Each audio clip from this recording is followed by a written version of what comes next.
shutdown finally over. President Trump has signed a bill funding much of the Department of Homeland Security. The president's signature put an end to the longest agency shutdown in history. It lasted more than 70 days as Democrats refused to fund Donald Trump's immigration enforcement operations without changes. To break the impasse, Republican leaders in both the House and Senate decided to tackle the immigration enforcement funding on their own through what is called budget reconciliation. And White House correspondent Greg Clugston says that process will take several weeks.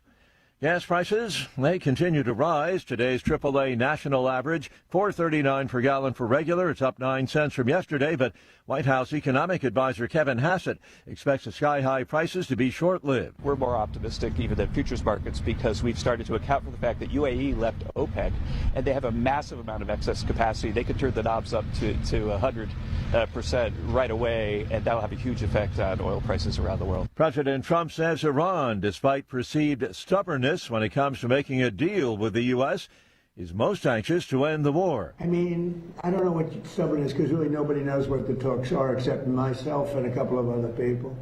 They want to make a deal badly. And despite high prices and the Iran war, we've seen a cavalcade of upbeat economic news this week.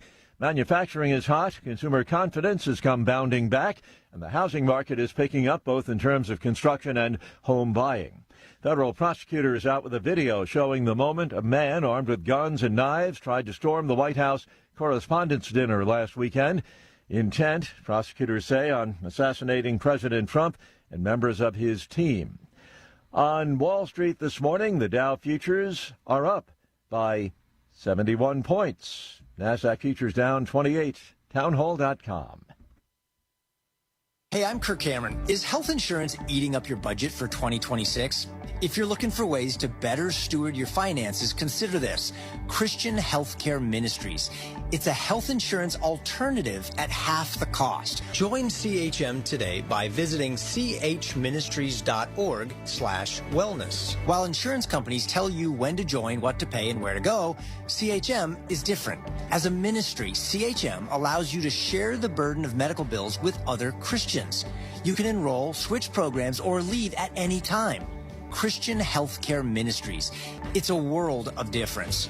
CHM has 4 flexible programs. You can pick any certified doctor, surgeon, or hospital that you want for eligible care. So make the switch. Take your paycheck back from health insurance this year. Join CHM today by visiting chministries.org/wellness. That's chministries.org/wellness. Myanmar has detained former leader Aung San Suu Kyi, toppled in a military coup a few years ago, has been moved from prison to house arrest. The move to house arrest depends what condition she's moved to. Remember, she's already living in a house.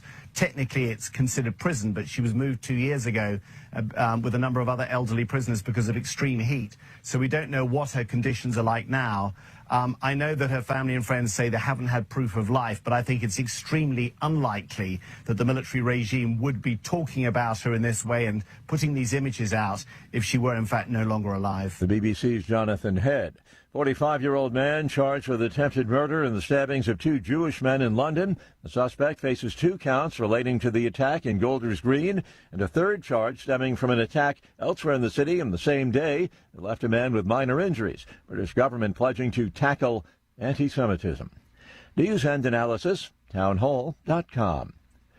A groundbreaking big money deal is making waves in the world of college athletics. The Big 12 is the first known conference to strike a private capital deal. The conference apparently now has a 5-year agreement with Redbird Capital Partners, which has been ratified by Big 12 presidents and chancellors. Redbird will provide the conference with a $12.5 million capital infusion and offer up to a $30 million line of credit for each Big 12 school. The partnership is designed to grow revenue for the league at a time when some schools are strapped for cash. Jason Walker reporting. Peace, higher wages, better working conditions, the demands of activists who are again taking to the streets on this May Day.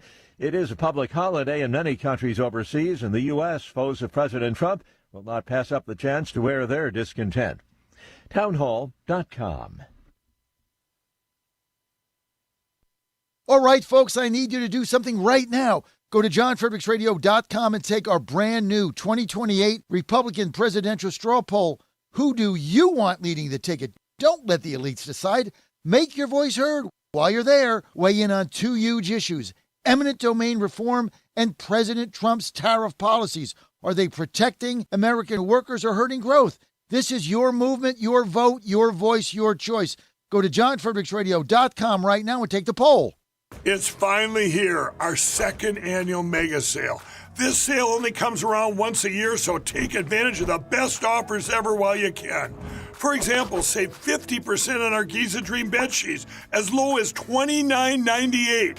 And for the first time ever on TV, MyPillow mattresses and MyPillow mattress toppers as low as $99.98. And you save 50% on our Lux Pure 6-piece towel sets. Regular $69.98, now only $39.98. And our best-selling standard MyPillows, regular $49.98, on sale for $17.98. Wait on it, mega sale, only $14.98. But wait, there's more. To make the mega sale even more special, when you order right now, your order's going to ship absolutely free. To take advantage of the second annual mega sale, go to MyPillow.com or call 800-854-0504 and use promo code Godzilla. How much did you win at Rosie's Gaming Emporium? Hi, I'm Jerry from Richmond. I won a $23,000 jackpot at Rosie's. I'm Tammy. I'm from Newport News, and I just won a $5,400 jackpot from Rosie's. Hi, my name is Kim, and I'm from West Virginia, and I won $99,000 jackpot at Rosie's. Are you ready? Learn more about Rosie's rewards and jackpots at rosiesgaming.com. Must be 18 or older. Problem gambling? Call 1-888-532-3500. Hey folks, Al Green here for SatPhone. When you're on the go, you want to know you're connected. If it's a family vacation or an off-the-grid escape to a remote destination, having reliable communication helps you feel safe and secure. You can't afford to find yourself in a dead zone. That's why you need SatPhone. SatPhones are reliable, durable, and give you global coverage. If you can get outside, you can get in touch. It's that simple. Make calls from your SatPhone to any regular cell phone in the United States. The phones are a $1,500 value, but you can get yours free. Just sign up for a 15-month plan, $94.95 a month. Get 150 minutes monthly that roll to the next month. Go 3 months without using them, that's fine. Yes, 3 months, 450 minutes, all yours. Visit SAT123.com or call 855-980-5830. SAT123.com, 855-980-5830. Get surety and security with your SatPhone. Call now. What if those who were once called conspiracy theorists turn out to be right again?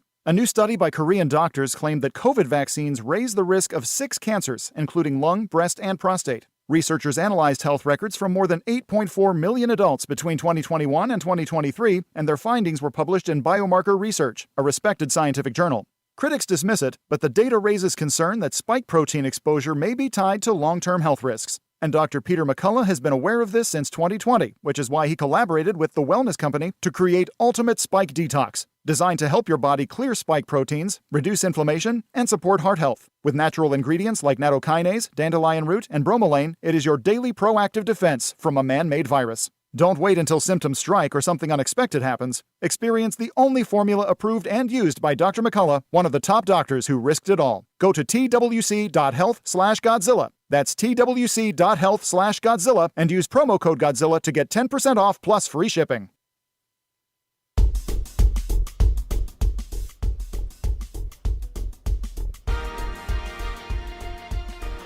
Happy Friday morning, listening family. This is the John Fredericks Media Network. I'm Dan Hobgood. Time for a look at weather and sports. We'll start where I am right now in Richmond, Virginia, where the high today will be a very pleasant 70 degrees, a low tonight of 50 degrees. Right now, the temperature is a brisk 40 degrees. I don't care. I kind of like this weather.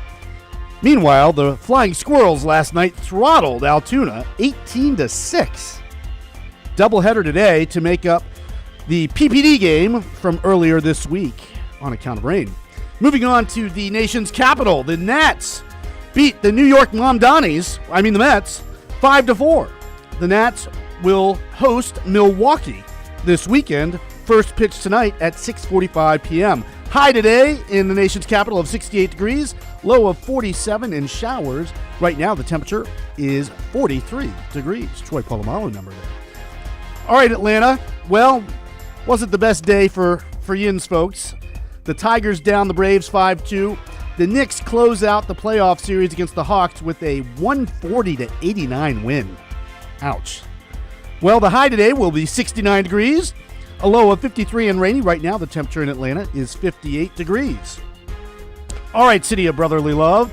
The Phils outlasted the Giants last night 3-2. The Phillies head to Miami for the weekend. Sixers tie up the series against the Celtics last night. Game 7 will be tomorrow in Bowtown.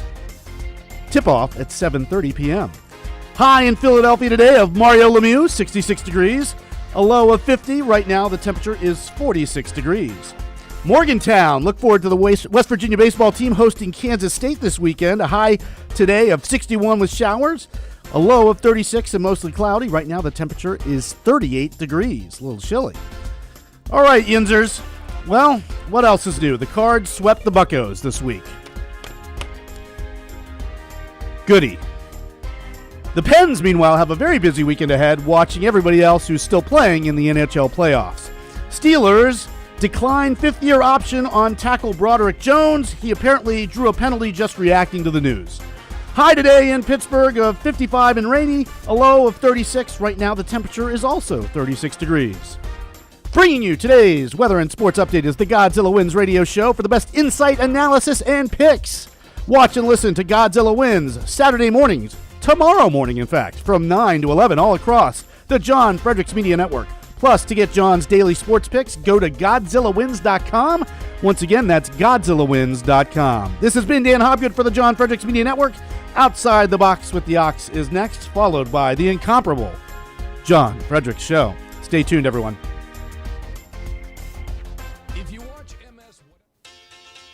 He's the voice of Virginia. If you watch MS, whatever it's called now, and the like Lee, you've heard how the war with Iran is a no-win scenario for the president. That the Persian Gulf will now be run by Iran in perpetuity. That there won't be meaningful regime change, and Republicans will get hammered in the midterms as a result. But if you listen to or watch virtually any media outlet, they're all pounding on gas prices. NBC News. Gas prices hit $4.23 a gallon, a new high for the year. CNN. Fed's key inflation gauge hits 3.5% as Iran war pushes up gas prices. CNBC advising how to save on car insurance to make up for high gas prices. Milwaukee Journal Sentinel. How much have gas prices gone up this week in Wisconsin? See the numbers here. And oil barrels now $130, up from under $100 just a week or so ago. During World War II, they had gas rationing. Didn't matter the price. Americans grew 40% of their own food to help out. Citizens bought $200 billion in war bonds. Coffee, butter, shoes, sugar, tires. We were only allowed to have a little bit. No more evenings and weekends off as civilians poured into factories to work for the country to save the world. Went on for years. So thinking outside the box, 2 months of $1 extra for gas? That's it? To rid the world of the largest sponsor of global terrorism on the cusp of having nuclear-tipped long-range missiles with a stated mission to destroy the free world? And when do we start training for that? Here outside the box with the Ox in the Eastern Time Zone and now in West Virginia on the John Fredericks Media Network. Stop. Really? Is that the first question? We won the game 20-10. Try another question. We played the game to win the game. All right. How about third down then? What is going on with third down? It's one game. Last game, we were great on third down. You're looking at this from the wrong perspective. LSU won the football game. Won the game. I don't know what you want from me. What do you want? You want us to win 70-0 against Florida to keep you happy? No, I think people want to know why you can't run the ball, quite honestly. We can run the ball. Did you see the last play of the game? That's all you need. You just need one. There's a ridiculous questions. You know what? You're spoiled. You're spoiled. This team is 17-1 at night. 17-1. Give them some respect. He's the voice of Virginia. No, you can't. You have one of the worst voices I've ever heard in my life. And the commander of common sense. Fire at will, Commander. Now back to the John Fredericks Show. You talked about possibly pulling out some troops out of Germany. Would you be considering the same thing for Spain and Italy? I mean, they haven't been exactly on board. Yeah, probably. Yeah, I probably will. Why should I? Look, why shouldn't I? Italy has not been of any help to us, and Spain has been horrible, absolutely horrible. It's NATO. It's not even the fact that they're bad. It's one thing if they said nicely, or if they said, okay, we'll help, but the help's a little slow. But the level, and we helped them with Ukraine. They made a mess out of Ukraine, a total mess. And we helped them with Ukraine. Ukraine has nothing to do, we're an ocean apart. It has to do with them. It's like for them, it's their front door. We help them.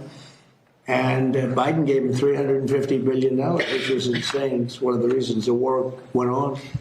But when we needed them, they were not there. We have to remember that. And so if we ever have a big one, because we didn't need any help with Iran. We had Iran right from the first day. It was over. It was over. And now it's even more so. We're so locked and loaded if we want to do. But we didn't need the help. And to a certain extent, I asked them, I didn't need the help, but I said, yeah, we'd love to have you help because I wanted to see if they do it. And they, in all cases, they said, we don't want to get involved. And the amazing thing is they use the Strait of Hormuz. We don't. We don't use it. We don't need it. We have a lot of oil. Well, wait a minute. And they use it. We don't. And you would have thought they would have said, we would love to help you. But they didn't, which I think was a burst. And Germany, I mean, he's doing a terrible job. He's got immigration problems. He's got energy problems. He's got problems of all kinds. And he's got a big problem with Ukraine because they're in that mess. And he criticized me for doing the whole thing with Iran. But I said, would you like to have a nuclear weapon in the hands of Iran? He said, no, I don't. I said, well, then I guess I'm right. He didn't have any answer to that. The bottom line is for this world, for our country, but certainly for Israel, the Middle East, and Europe, much closer, you cannot let Iran have a nuclear weapon. And if you agree that Iran can't have a nuclear weapon, which most people agree, almost everybody, it should have been done a long time ago. But if you agree they can't have a nuclear weapon, then what I did has been executed perfectly because our military has decimated them. Yeah. Well, you're on the John Fredericks Media Network and the John Fredericks radio apps. Thank you for being with us today. As always, I'm coming to you live. In Washington, D.C. Excuse me. TGIF. That's all I know.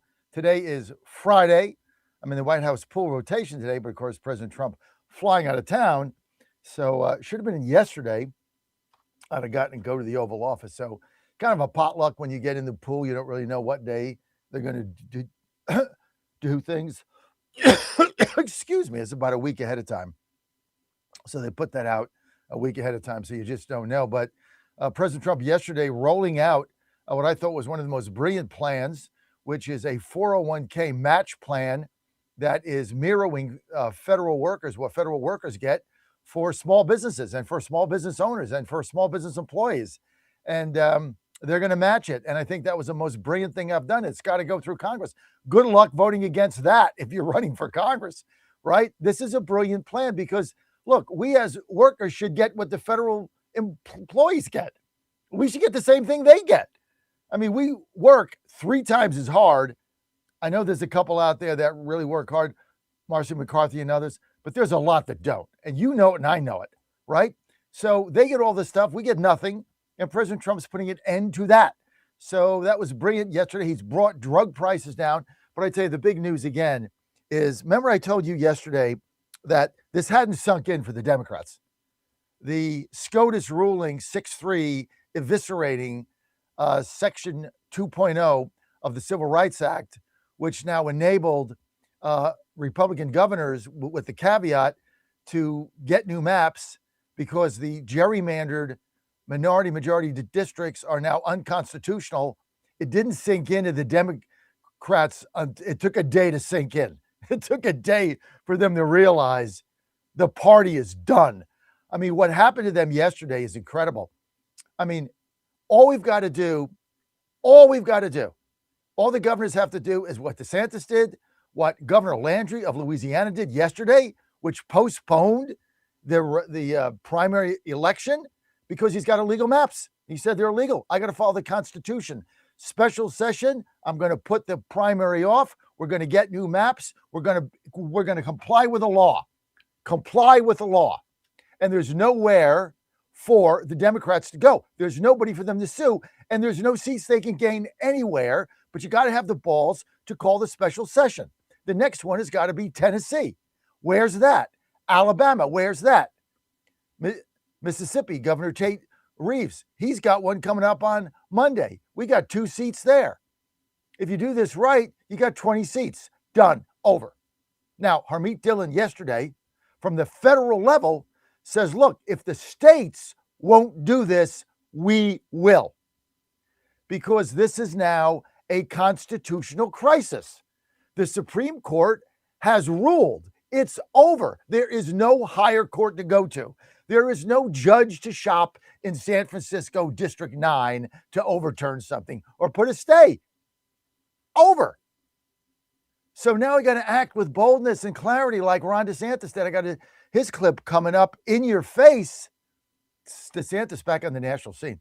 I said this yesterday. I don't care what you think of him. 2 things you got to admit. Forget 24. He is an extraordinary governor.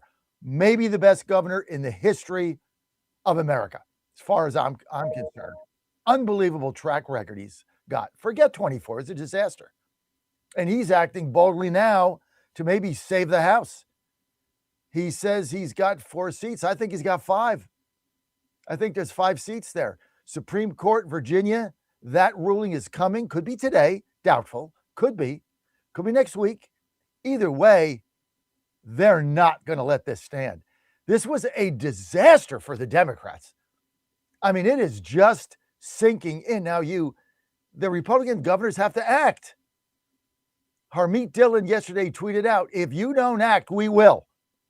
These maps, these gerrymandered maps for minority majority districts, giving Democrats guaranteed seats, are gone. Now, you got to change these maps. And you got to get rid of that. And you got to get regular contiguous districts. But it's going to be up to the governors to do this. And Marsha Blackburn yesterday, running for governor, called on Bill Lee, get a special session today on the Virginia gang coming up at, 9:15. Pam Everett, running for governor. South Carolina has called for a special session for McMaster to do it today. She's going to be on the Virginia gang. We got a great show for you today. Things are going our way. Now, you look at Maine, another catastrophe for the Democrats. You see who this candidate is they've got? I've got a couple clips of him too. This guy's bat crap crazy. They ran off, the communist in Maine ran off Janet Mills, who's equally as liberal, but she's not nuts. She was governor for 2 terms, right? She was governor. Can't even win a primary. She had to drop out. She's getting killed in the polls, killed in money. And this guy is a communist bat. He's nuts. Where do you see his clips? This is going to be the Senate candidate for Maine. Collins is going to wipe the floor with this guy. I mean, the Democrats had talk about a lousy, bad, awful day. Yesterday, Akeem Jeffries melting down, laugh my ass off. And all this thing about, gas prices are up, the sky is falling, we're all going to die. We paid more under Biden, and the fake news didn't say a word. Then $5 gas under Biden was fine. $4.50 under Trump because we're trying to stop Iran from getting a nuclear bomb. That's the end of the world. We're all going to die.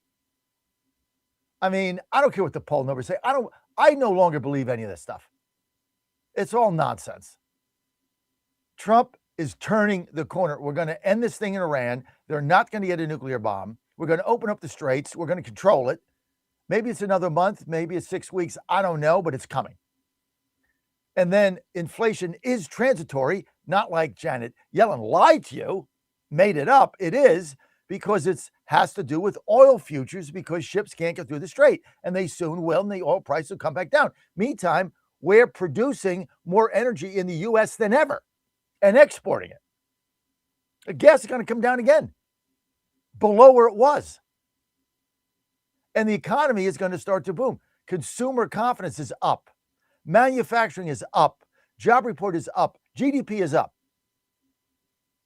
This is the implosion of the fake news and the Democratic Party, all set up by SCOTUS in one day.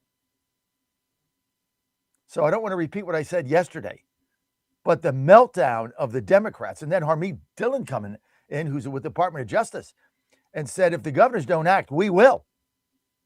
Because these minority-majority districts are unconstitutional. And there's nobody for the Democrats to sue. There's no states where they can get seats. I mean, maybe one in New York, maybe 2 max. That's all they've got. There's no Republicans in all these states. There's nothing they can do. They've already gerrymandered their seats in these blue states into oblivion. Divorce is upon us. We got custody, we got full custody, we got all the property, we got all the money, and they are going to have to walk away with nothing until their blue states collapse. And then they're going to want us in the red states to pay for them, which we're not. And let them deal with it. Let them keep raising taxes until there's nobody there left to pay them. There'll be 2 countries. The enormity of this. Now, as people move, right? I mean, where are Ann and I going to retire to? Tennessee, Florida, ain't going to be here. Although I wouldn't mind it. But everybody's going to these red states that are conservative. So when they do the census in 2030, all these red states are going to gain congressional districts, and the blue states are going to lose congressional districts. Now you add another 20 Republicans in red states where everybody is moving. All the Republicans are moving there. Do the math in your head. I am so ahead of this game. Generational. It'll be 50 years when this is done, if it's done right, 50 years before the Democrats will ever control the House of Representatives. Might do the Senate, don't know about that. Two people per. That's kind of divided, so I get it. But the House, gone for life, which means we have a backstop. And for the people out there saying, oh, it's just a Republican Party, they're all a bunch of rhinos, they're all going to be... No, there's no rhino. Do you know we've run them off? There's a handful in the Senate. The majority in the House ones, we ran them off. They all retired. They're gone. They're cooked. This is MAGA 2.0. Last thing we should get, ranked choice voting in Republican primaries, which would ensure a rhino never gets elected to anything ever. But of course, that's going to be hard for some people to fathom because they're still burned by Sarah Palin because they don't understand the math. But that's fine. On that one, you also know I'm right. I was right about early voting. I was right about mail-in ballots. I was right about Section 2.0. It's so hard to be right all the time. Plus, Danny Boy, 2-0 in hockey last night. Made 2 picks on Godzilla wins. Made 2 bets. Won them both. Wild, eliminating the Stars, who I call that, Dan, as you remember, on Godzilla wins before the hockey playoffs started. I picked the Wild to win the series.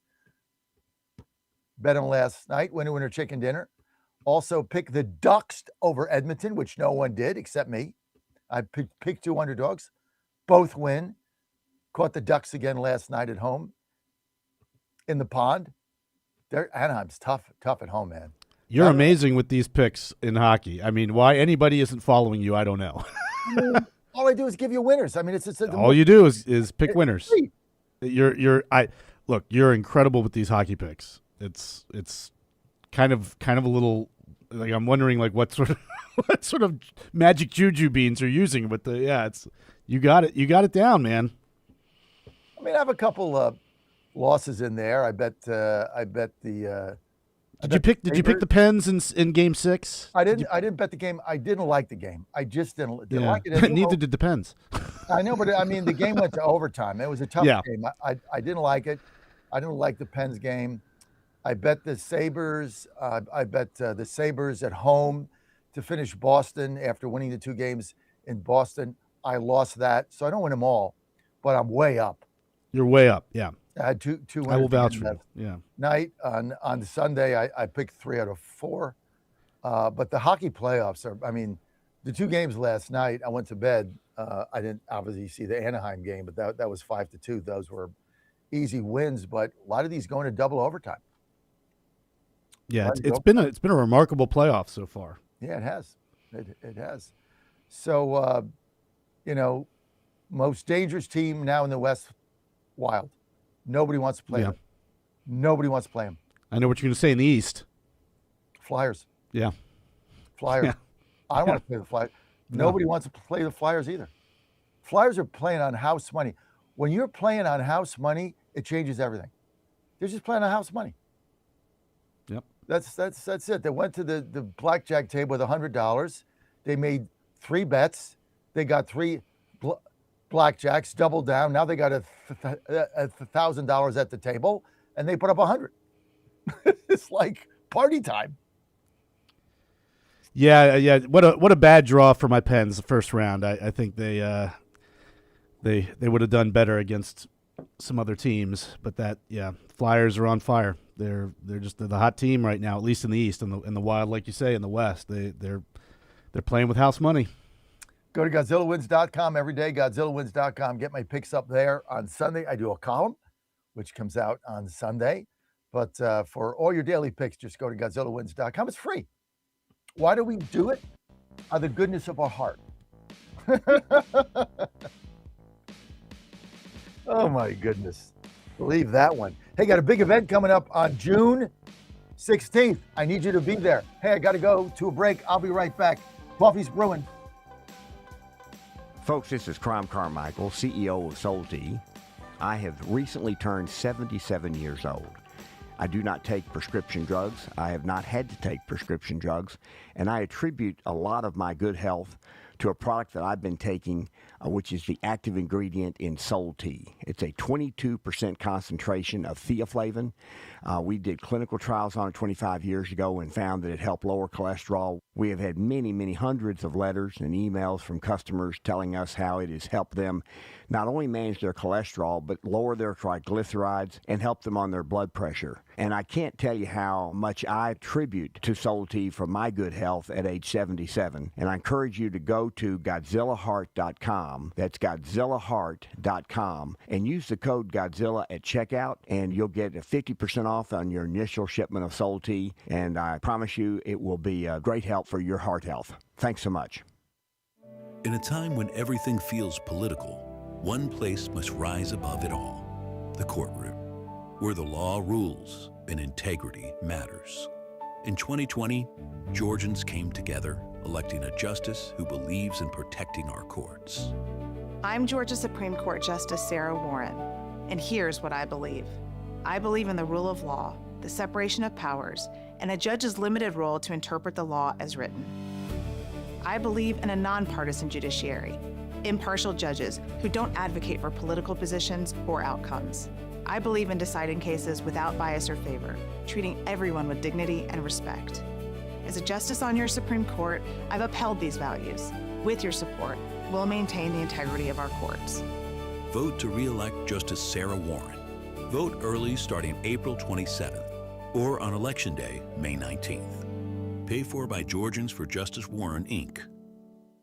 Washington is wasting $500 million every year on a federal supervision system that doesn't work. Probation officers are overwhelmed. Resources are going to people who pose zero threat, while actual dangerous individuals slip through the cracks. The Safer Supervision Act stops the waste and refocuses every dollar on protecting families from harm. President Trump's own pollster found about 80% of Trump voters want this fixed. It's time for Congress to get this done. Stop the waste. Protect our communities. Visit safersupervision.com. Paid for by the Reform Action Fund. Tired of fumbling for your phone, wallet, or keys? Don't put it in your pants, put it in your pocket. Meet T-Pocket, the practical tees, the shirt that keeps it all in reach. Designed in the USA, assembled in the South, these tees feature smart built-in pockets for easy access. Long sleeve, short sleeve, available in most colors, with your favorite teams and logos to come later. Shop the full lineup now at tpocket.net. Fast shipping, easy ordering. Grab yours today and level up your everyday carry. Put it in your pocket with T-Pocket. tpocket.net. For the first time ever, we're bringing you My Pillow mattresses and mattress toppers for as low as $99.98. Remember, sleep's all about temperature and pressure points. Whatever sleep needs you have, we have the right technology for you. Like our My Pillow mattress topper, our queen size has over 10,000 individual comfort supports to help relieve your pressure points. And how about our 3-inch Hybrid Plus mattress topper? It's infused with copper and silver to help your body get the restorative sleep it needs. And our My Pillow and Case Coil mattresses, I personally helped develop these mattresses to make sure they have everything needed to give us great sleep. Plus, they're made right here in the USA, and they ship right to your front door, absolutely free. Go to mypillow.com or call 800-854-0504 and use promo code Godzilla to get MyPillow mattresses and toppers for as low as $99.98 and free shipping.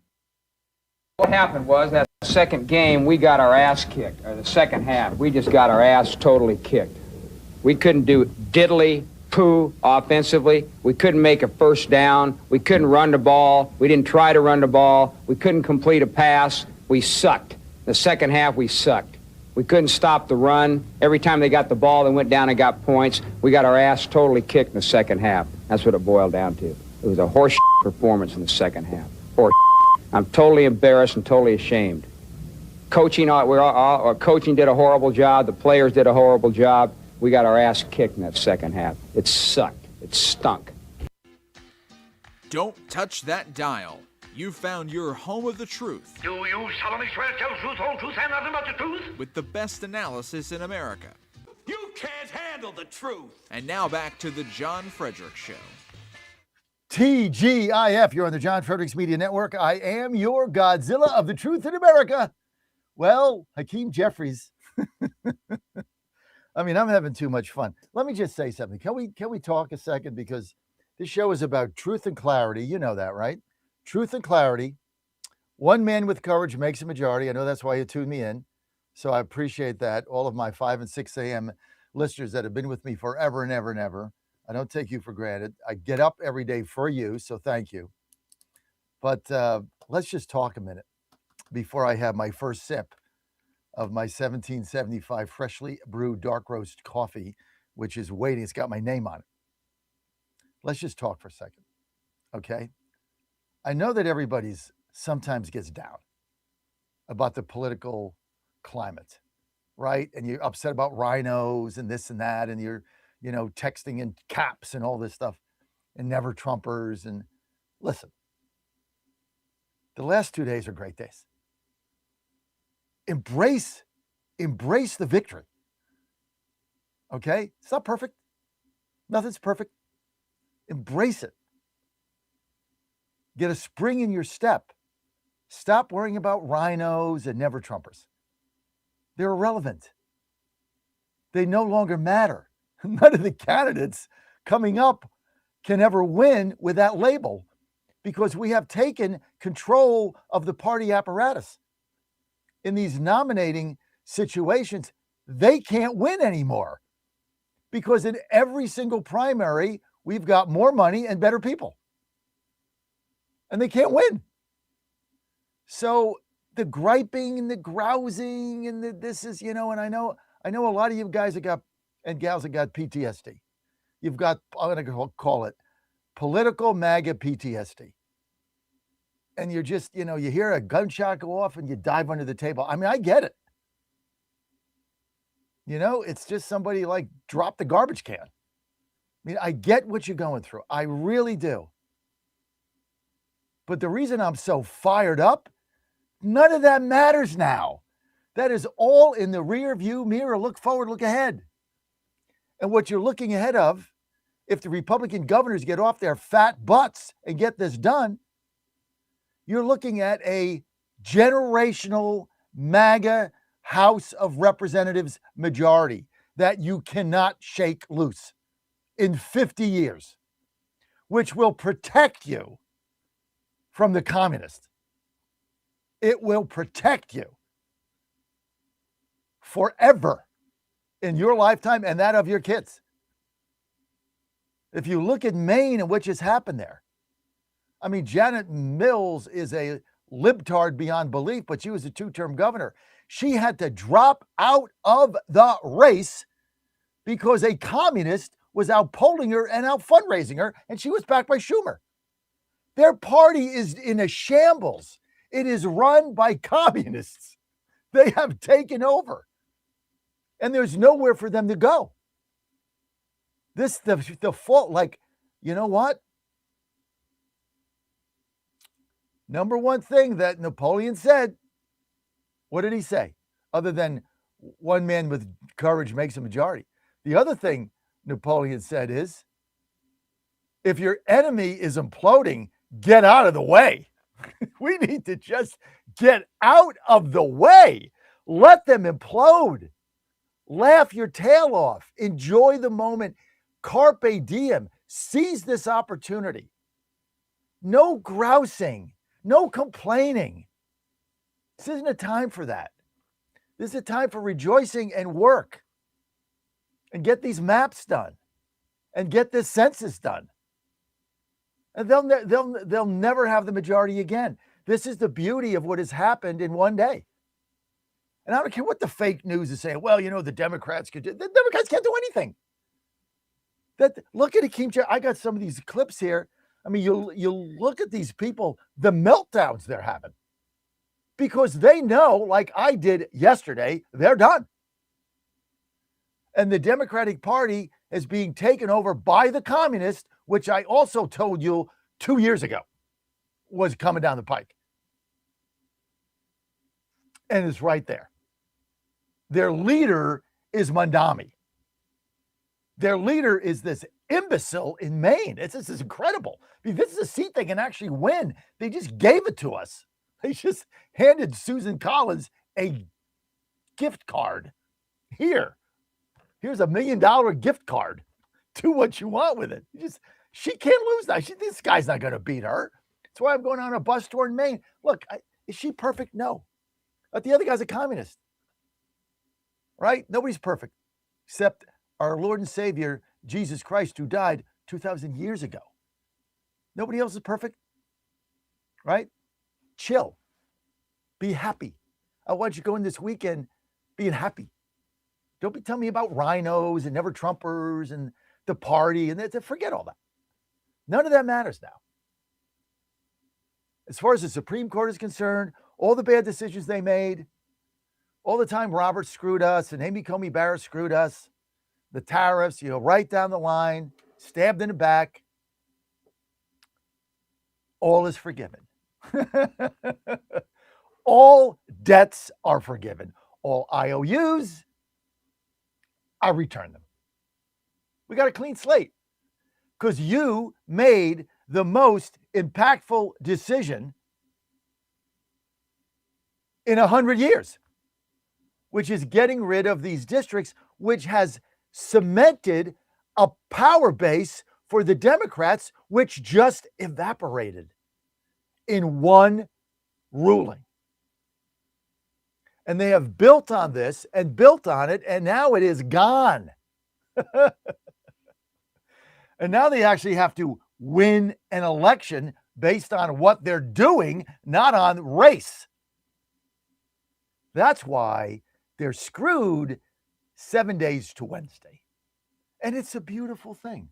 Okay, we got some clips here. I'm just having too much fun. Oh, first, Dan, before we get to my DeSantis clip, what number is DeSantis clip? Dan, am I having too much fun today, Dan? It's Friday. I'm just having a blast. No such thing as too much fun on a Friday there, JF. I'm just having too much fun, and I don't want to hear anybody on the chat complaining in caps about rhinos. They don't exist. They're in the Senate. They'll all go. Don't worry about it. They're meaningless. Right? Thune's got to pass the say back. We got Trump. I got that clip coming up. But here, let me get to DeSantis. I got so many good clips here. We got such a great show. Let's see. Where can we get DeSantis? I got him. Oh, here it is. 12. Ron DeSantis, Governor DeSantis, does an impression of Hakeem Jeffries amid feud. He said, F around and find out. Okay. 12, roll it. And then where was the Trump clip blasting the do I have that one in here where he was Is it 9 saying that Jeffries is a low IQ person? What an insult. That is the best insult ever. You're just a low IQ person. Oh my God. His sayings are so something we got else. Get these up. We're gonna do DeSantis and then we're gonna do 5 and 9. But yes, cut 12, the DeSantis impression of Jeffrey. DeSantis back on the national. Our message to Florida Republicans is F around and find out. He's like, we're going to do maximum warfare against Republicans. Florida Republicans, you F around, you're going to find out. Well, they did, and they did. They're going to lose 5 seats. For you anti-DeSantis people out there, here's another word of advice. Stop. We're all on the same team now. There's no Trump versus DeSantis. That's gone. That's put all that in the past. Everybody gets a free pass now. You want to win, you got to win with the team you got. Everybody gets a pass. No grudges. Go forward, not backward. This is my attitude. We're all getting the pass. We want change, go get change. This is change. DeSantis represents change. He's got the balls to do it. So does Landry in Louisiana. So does Tate Reeves in Mississippi. Quiet guy, doesn't say much. Sometimes it's the quiet guys you got to look out for. All right, let's get to President Trump slamming Hakeem Jeffries yesterday. 9, roll it. The Democrats essentially want to defund the police, just so you know. They want to defund law enforcement. It's crazy. These people have gone crazy. I heard Hakeem Jeffries, a low IQ person. He's a very low IQ, screaming today that the Supreme Court is illegitimate. I mean, that's a dangerous statement. Then if I say something modest, they say, oh, he's a king, he's a king. They're sick. But Hakeem Jeffries said the Supreme Court is illegitimate. That's a rough statement. If I made that statement, it would be the biggest story out there. Bad things would happen. It's low IQ.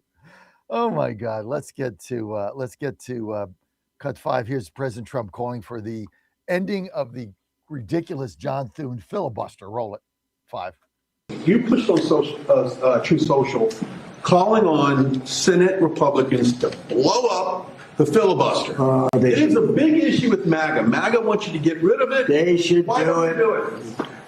Why don't they do it? I don't know. I have no idea. You know why? I guess because they have 3 or 4 that are like hardline, the same ones that are hardline, no to everything, and if you don't have all of them, we have a very small majority.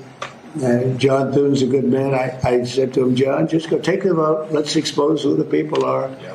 Yep. But, if we got rid of the filibuster, we could vote on the Save America Act, voter ID. You act so good. I love this. He's a great guy. Even though I don't love his girlfriend too much, okay? I won't tell you who the girlfriend is. But I like him, and I've always liked him. It's great that he hasn't changed. But, Brian, I think here's the problem. It's not even imaginable to me why. And people are angry about it. I'm talking about Republicans who are angry about it. The filibuster should be terminated. If the Democrats ever get a shot, which probably, based on history, sometime they will use it in the first minute of the first hour, and they will execute all of the bad things. 21 justices, they really like 21. I heard 13, but they really want 21 Supreme Court justices. And they really want to have D.C. and Puerto Rico become states. That would mean automatic 4 senators go into the Democrat column. And there's not even a chance that they don't do it and do it immediately. Now, with that knowledge, because you could argue whether it's good or bad, but I don't think it's that much of an argument, frankly. But you could argue, with that knowledge that they're going to do it immediately, why wouldn't you do it as a Republican? Unless you have bad motives almost. But if we did it, we could pass one bill after the other. We could pass laws and acts and things that we never even dreamt of passing. And you know what else? We wouldn't lose for 50 years. Looks like he listened to my narrative yesterday. This is the same thing, right? He does tune me in. If you're listening now, Mr. President, thank you. Always good to have him on. 888-480-JOHN, 888-480-5646. He basically has said almost word for word everything I've been saying for weeks, right? That they would blow it up in the first minute that they were there and pass all this stuff. And we don't do it, but you need to do it, but etc. So, okay. You want to weigh in? 888-480-JOHN, TGIF, 888-480-5646. Before you do that, I have to have a sip of my 1775 freshly brewed dark roast coffee. Hang on. In my Maryland cup.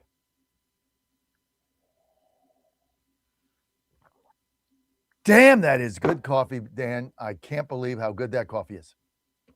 It is so good. That is great coffee. Hang on. I got one more sip. You know what?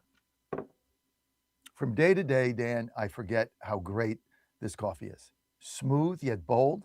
Best coffee I've ever had. I travel with it. I won't leave home without it. Now, unfortunately, I have to travel with a Keurig maker with it because half the hotel rooms now don't have that. So I got to bring that with me. Doesn't matter. You know, Ann and I are going on vacation. We're on vacation, Dan. By the way, July 23rd through whatever that next week is. Vacation. We're going to be out of the country. Have a little R&R. By the way, we've been married. I think Ann said come May it's 30 years or something.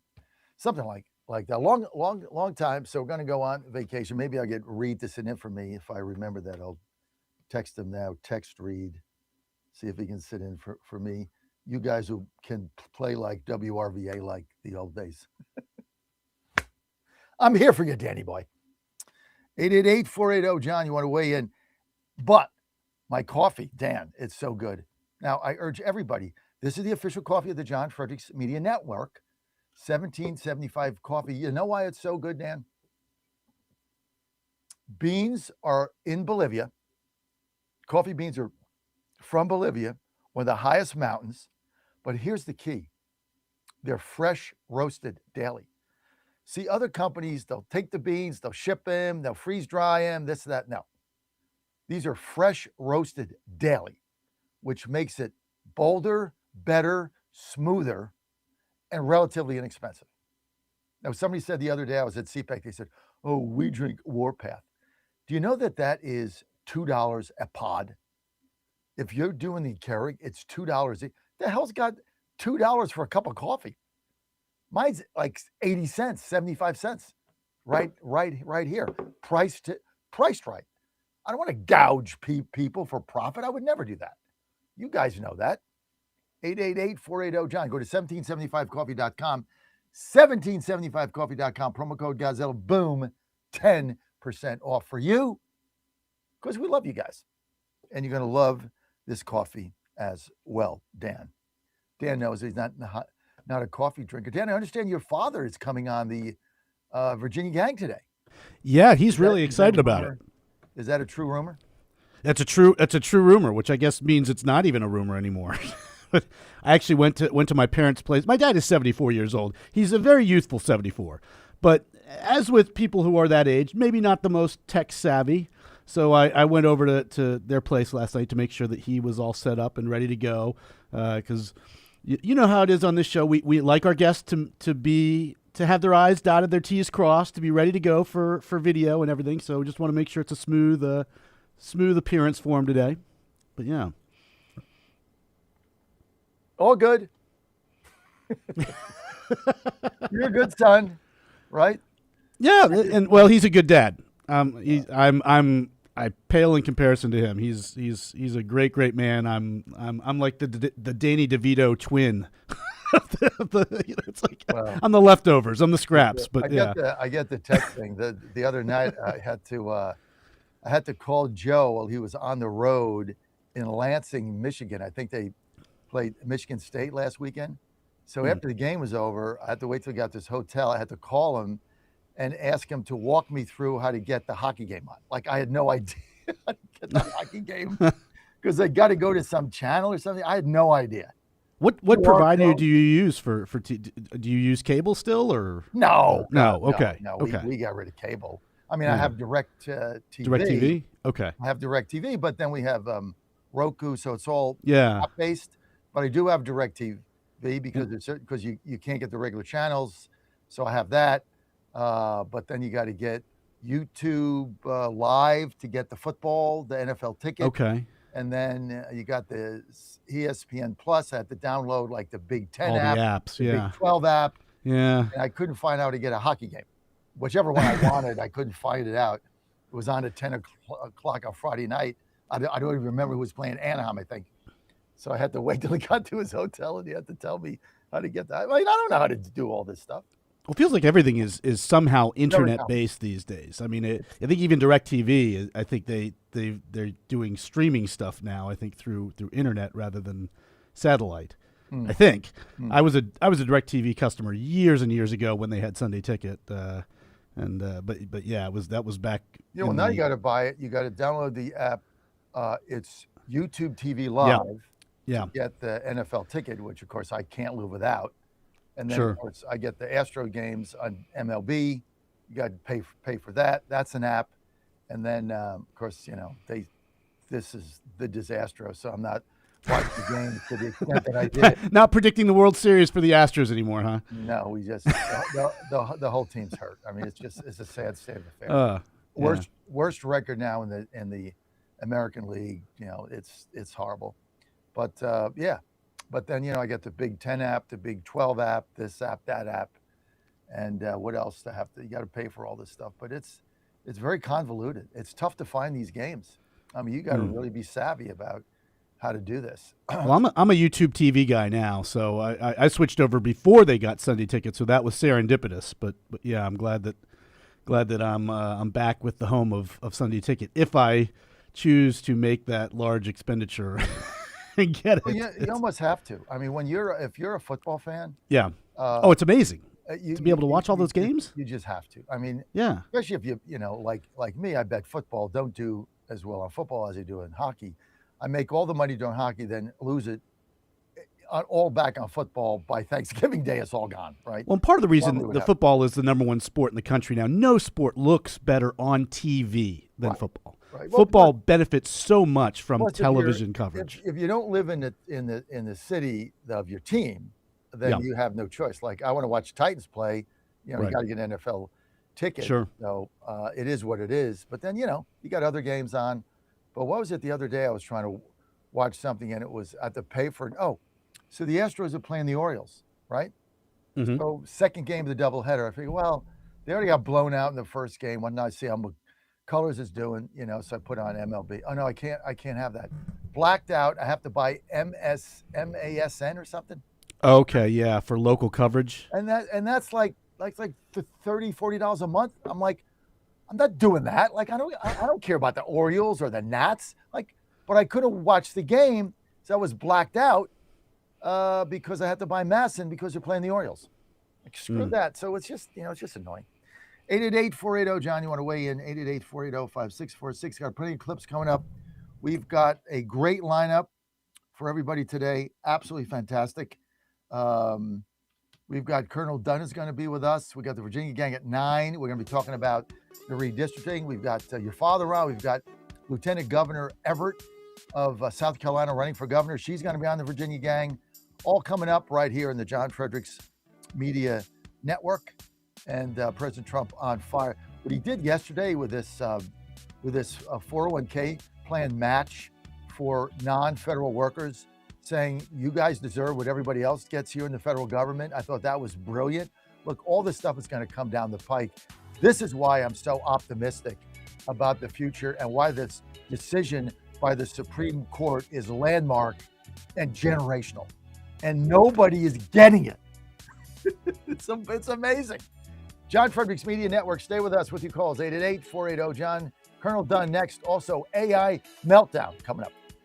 In Bon Air, Chester, 100.5, 107.7, 92.7 FM, AM 820, and WJFB, Portsmouth, AM 1650. Breaking news this hour from Town Hall. I'm Rich Thomason. The long partial government shutdown finally over. For more than 70 days, congressional Democrats refused to fund immigration enforcement. Republicans used a procedure called budget reconciliation to get the job done. President Trump signed the bill, and House Speaker Mike Johnson says, here we are. The net result of passing our reconciliation bill is that ICE and CBP are funded for 3 years, and Democrats got absolutely nothing for their political charade and shenanigans out of that. Giving his GOP colleagues a pat on the back. In spite of our razor-thin, historically small majority, House Republicans continue to deliver for the American people.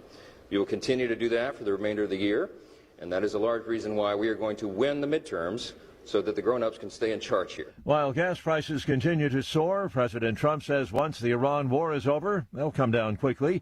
The president says despite its outward defiance, the Islamic Republic is anxious to make a deal to bring the conflict to a close. Today's national average for regular gas, according to AAA, $4.39 per gallon. An accused would-be presidential assassin isn't going anywhere. A man accused of trying to storm the White House Correspondents Association dinner with guns and knives and attempting to kill President Donald Trump has agreed to remain jailed. Cole Thomas Allen did not enter a plea during his brief appearance before a judge in Washington, D.C., but the defense left the door open to possibly pressing for Allen's release before trial in the future. Prosecutors say Allen planned his attack for weeks and tracked Trump's movements online. He faces up to life in prison if convicted on the assassination count alone. I'm Lisa Dwyer. On Wall Street this morning, stock futures have been mixed. Dow futures up 137, NASDAQ futures down 38. More on these stories, townhall.com. We all hear the radio ads about the IRS. They tell you to be afraid, to be scared, and they try to frighten you into calling. I'm not here to do that. Tax Relief Advocates is different. TRA is here to tell you that if you owe money to the IRS, whether it's $5,000, $50,000, or $500,000, we have a solution. It doesn't matter if you're sitting in your car, at work, or with your kids. No matter where you are, call now. 800-583-0141. Don't lose hope. TRA can eliminate or reduce what you owe to the IRS. Generous programs are now available that can give you a fresh start. Our passion is taxes and helping individuals fix their IRS problems. We have over 1,000 5-star reviews on Google and an A+ with the Better Business Bureau. You don't need to be afraid of the IRS any longer. End your tax nightmare today by visiting us online at TRA.com or call 800-583-0141. That's 800-583-0141. Tax Relief Advocates, real solutions for real people. It's May Day, always was a big holiday in the old Soviet Union, and it still draws activists to the streets of cities worldwide. Workers in the Philippines clashed with police near the U.S. Embassy in the capital, Manila, on Friday. They're demanding higher wages following record spikes in fuel and commodity prices and a stop to the fighting in the Middle East. Workers across Taiwan demonstrated in the capital Taipei to press for stronger retirement protections, chanting increased retirement benefits as they marched. In Indonesia's capital Jakarta, workers chanted slogans against the controversial job creation law and rampant corruption. Activists in the U.S. opposing President Donald Trump's policies are also planning marches. I'm Karen Shamas. Iran's 90 million people have been cut off from the global internet for most of the year, one of the world's longest and strictest national shutdowns. News and analysis at townhall.com. Amtrak's considering allowing people to store guns in lockboxes on most of its trains. Critics say that would weaken security measures that instead should be strengthened in light of the shooting at last weekend's White House Correspondents Association dinner. Amtrak hasn't abandoned the proposed plan despite Saturday's attack at the Washington, D.C. event. They say the Trump administration started pushing for Amtrak to make the change months ago. Authorities say a California man traveled by rail across the country with his guns intent on killing President Trump and other administration officials. Keith Peters, Washington. The Onion's plan to transform Alex Jones' InfoWars platforms into parody sites are in limbo again. New legal filings by Jones led a Texas appeals court to pause a proposed deal that would give the satirical news outlet control over InfoWars as it faces liquidation. More on these stories, townhall.com. All right, folks, I need you to do something right now. Go to johnfredericksradio.com and take our brand new 2028 Republican presidential straw poll. Who do you want leading the ticket? Don't let the elites decide. Make your voice heard. While you're there, weigh in on two huge issues: eminent domain reform and President Trump's tariff policies. Are they protecting American workers or hurting growth? This is your movement, your vote, your voice, your choice. Go to johnfredericksradio.com right now and take the poll. President Trump is already transforming Washington, D.C., making it the safest, cleanest, and most beautiful city in the world. But we need fighters on the ground to keep it going. I'm John Fredericks, and I'm running for chairman of D.C. GOP Ward 2 to make sure Trump's vision for this city becomes a reality. Safe streets, clean neighborhoods, and yes, rat-free. Go to MakeDCGreat.com. That's MakeDCGreat.com right now and send a donation. Let's finish what President Trump started. Donation limit $200. I'm John Fredericks, and I paid for this ad. The Truth with John Gordon. A strong argument can be made that we need a certain number of illegal immigrants to work menial and in some cases dangerous jobs. Get all the truth you can handle and more. Immigrants seem willing to do those jobs. American workers do not. What? I'm sorry, I just call them like I see them, folks. Saturday, noon Eastern, 11 Central, on the stations of the John Fredericks Media Network. I tell you the truth as best I know it. Okay. 1775 Coffee is giving away free starter kits. Try the dark or medium roast coffee with longevity blend, an infused blend with anti-aging calcium alpha-ketoglutarate, which has been clinically proven to reduce biological age. When you purchase the first 2 bags, you'll receive a free 1775 starter kit, including a third 16-ounce bag of coffee, a matte black tumbler, a frother, a gold scoop, or a reusable K-cup filter. Just order now at 1775coffee.com/Godzilla and claim your free 1775 starter kit while supplies last. Washington is wasting $500 million every year on a federal supervision system that doesn't work. Probation officers are overwhelmed. Resources are going to people who pose zero threat, while actual dangerous individuals slip through the cracks. The Safer Supervision Act stops the waste and refocuses every dollar on protecting families from harm. President Trump's own pollster found about 80% of Trump voters want this fixed. It's time for Congress to get this done. Stop the waste. Protect our communities. Visit safersupervision.com. Paid for by the Reform Action Fund. Lifestyles Unlimited is a real estate education group that gives you the roadmap and resources to start building income through real estate. You'll learn practical strategies for using investment properties to create extra income and make informed decisions, one step at a time. Join today for just $297. That's a 60% savings off the regular price of our real estate education program. Text radio to 88007. That's RADIO to 88007. Presented by Lifestyles Unlimited. Ponder this. We intake oxygen every time we breathe, and breathing is how we stay alive. When God first created man, he breathed life into him. Our Lord also breathed spiritual life into his apostles and filled them with the Holy Spirit at the first Pentecost. Oxygen is a source of life both physically and spiritually. It's the same with fire. Oxygen is needed in order to keep a fire burning, which begs the question, are you on fire for the Lord, or has your spiritual oxygen been extinguished?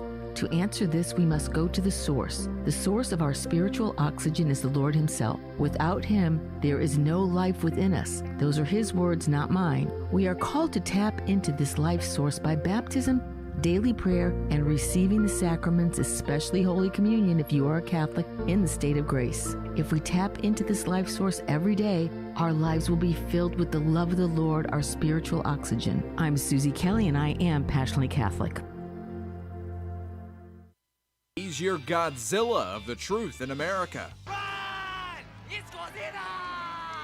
No gibberish or nonsense, just common sense.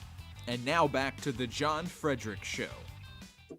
You're on the John Fredericks Media Network, TGIF. I am your Godzilla of the truth in America. Truth and clarity, one man with courage, as you know, makes a majority. Great to have you with us. We've got we got a super lineup coming today. I got so many people lined up. I kind of forgot. I know I've got the governor, right? Governor of Indiana is coming up at 8. Mike Braun, total vindication. So the governor of Indiana, definitely looking forward to that. Remember, I went there for a week. We've got William Bernard Dunn is going to be with us in a couple of minutes. Rob Crilly coming in studio live. Governor Mike Braun, reporter McCabe, my man in the street, 8:30. Then we got the Virginia gang, Lieutenant Governor South Carolina Pam Everett. So a lot going on. This segment brought to you by my great friend Susie Kelly, my Catholic friend in arms, I would say, right? Going to church tomorrow night. What's Saturday night, right? St. Anne's is our church in Washington, D.C. here. But this brought to you by passionatelycatholic.org. And Susie Kelly and her ponderful moments, never want to miss those. She's been with us 15 years. They're very inspiring. And you should go to her website and say something nice to her. You can send her a nice message off her site. She'll always respond back to you. She's on her show a lot. But you want to go to passionatelycatholic.org, passionatelycatholic.org. And there was ever a time to re-engage with your Catholicism, if you're a Catholic and your Catholic faith, it's right now with everything going on. Passionatelycatholic.org, that's her site.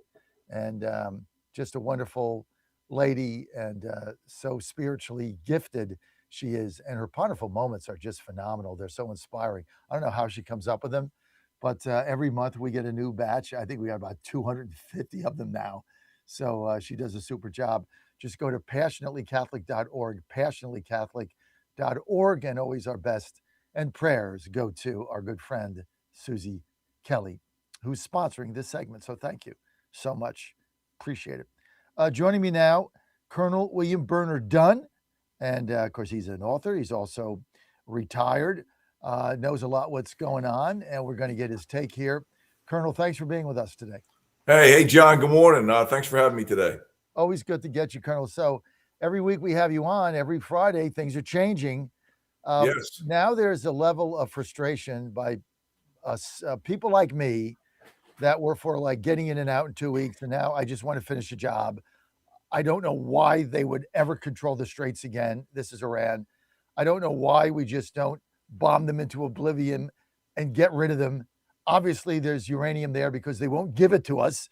So if they didn't have it, they'd say, fine, come in and get it. We don't have it. They have it.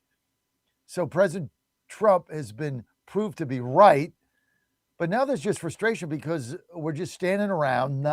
Nothing's really happening except this choke off. Where do we go from here, Colonel? Well, the big key, you hit the nail on the head, is the stress of doing nothing. And that is actually a huge stressor for our men and women in service, because I've been off a coast many times, off Albania, off Kosovo, off all kind of areas, just waiting to do something. And it becomes very stressful for the men and women that are out there in uniform because they're not at home. Their deployments have been extended. That starts to take a toll.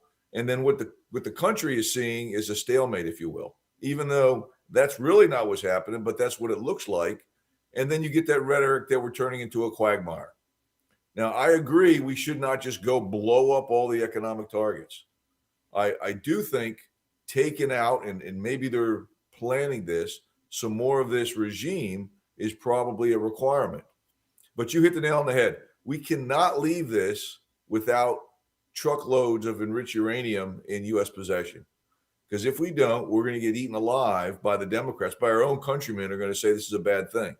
So we've got to do something there. So I look at it this way. It's going to be a complex plan, but they've got to find a way to get that. And if that is going to be through force, so be it. But I suspect that our intel folks, as well as the Israeli intel folks, are building plans to get in, get that stuff, and get out, maybe by taking out more regime, or maybe by working with internal Iranians that, just want to get this over with. But I think we're going to see something quick. I said that a few weeks ago. that something was going to happen, and that was the blockade, which was brilliant. But now we cannot just keep, we can't. Well, I guess we can. I guess we could keep the blockade forever. That doesn't play well for midterms. It doesn't play well for the reality on the battlefield. What did you think of the Democrat? There was a Democrat congressman yesterday saying that our Navy has turned into pirates because we're occupying civilian vessels because it's part of the blockade. I mean, do you ever get the feeling that the Democrats are rooting for us to lose? Oh, I absolutely do. And you know what they're really worried about? They're really worried about is getting into World War 14. Right? You saw that. World War 11. I mean, come on. We're dealing with some people here that have cerebral bankruptcy, I believe, and they're putting our men and women at risk because they're playing into the rhetoric of the Iranian regime. So it's a terrible thing. I agree with you. I think they want us to take massive casualties. They would rather take massive casualties so that they can go and point a finger at President Trump than for us to have a seamless victory. And no nuclear threat from Iran. They don't seem to care about that. I mean, they keep saying this is a war of choice and it was not an imminent threat. And I asked this question and nobody can answer it, Colonel. And it's simple, okay? If it was not an imminent threat, and the one thing that stands in the way of peace with them is giving up their enriched uranium. But this is the enriched uranium the Democrats are saying they don't have. So if they don't have it, why won't they give up what they don't have and end the war? Exactly. But here's the other thing that many folks are missing the point. You do not want to wait till your adversary becomes an imminent threat. If you don't take action to the left of that imminent threat, then people die. Americans die. Because once that threat becomes imminent, right? And remember, we're talking maybe the imminency is a day or two away. You don't wait till they have a nuclear weapon before you attack. And so that's what they're implying. Well, we should have waited till they had a nuclear weapon, then struck. Well, that's insane. So we did the right mission. We did the right mission at the right time. The challenge becomes making sure that when we come out on the other side of this, that we have proven, because unfortunately we have to prove that to the naysayers, if you will, that the enriched uranium was there. If we don't get it, they're going to continue saying, and remember, it doesn't really matter what the truth is to the Dems. What will matter is what they can print and what they can put on social media and what they can get with other media outlets to just say there was no uranium. That's what I think is going to be the next thing. I mean, it's just incredible when you see what the Democrats are saying and then the fake news, how they're spinning this. Now, last time you were on, you wanted us to take the 5 islands, not Karg. You said that was too complicated, but you wanted us to take the 5 islands around the straits. Do you still have that position, Colonel Dunn? Well, I think it is a good idea to do that, although this blockade may have negated that potential requirement. Why? Well, because we're controlling the seas. So as long as we can control the sea right there and control the strait, then we don't need to do it on land. And, whenever you put troops on the ground, right, which sometimes I'm a favor of, sometimes I'm not, but you absolutely increase the risk to those men and women that are on the ground because, the drone threat, any other missile threat they have, or just, AK-47 threat. It's always real. It's always there. I want to get your comments here, Dan. Let's cue up cut 17. This is Secretary Hegseth yesterday. He was grilled by the Democrats, obviously, and he said the concept of our diversity is our strength is the single dumbest phrase in military history. Of course, he got all kinds of flack over this, but I want to get your reaction to it. Dan, if you can, let's roll. Take a listen to Pete Hegseth here yesterday at the hearings, 17. I haven't talked about it as much in these hearings because this is a budget hearing about $1.5 trillion that's historic and significant.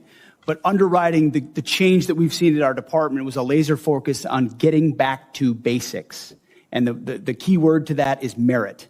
We had a department that was obsessed with gender, ideology, and race, diversity, equity, and inclusion.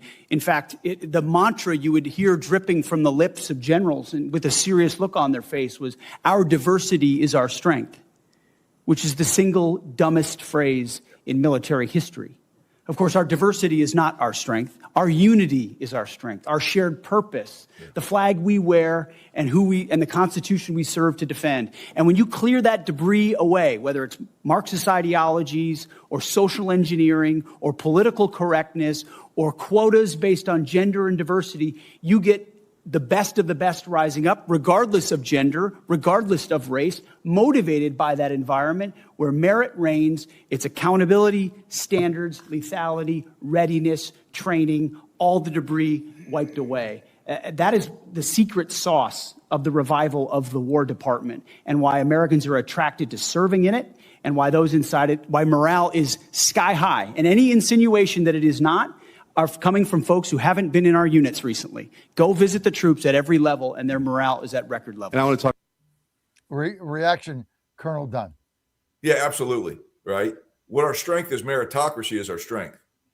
If you are putting anybody in command of your sons and daughters as an American who allowed your children, if you will, obviously sometimes when they're 18, you can't allow them, but your children go and join the military, every American parent should demand that there is no such thing as DEI. They should demand meritocracy. So only the best men and women, regardless of race, gender, or ideology, are commanding and leading their sons and daughters. You would never take a doctor that was number 10 on the list just because he or she was a certain race, gender, or ideology to do heart surgery on your children. You would want the best, and that's how it always has to be.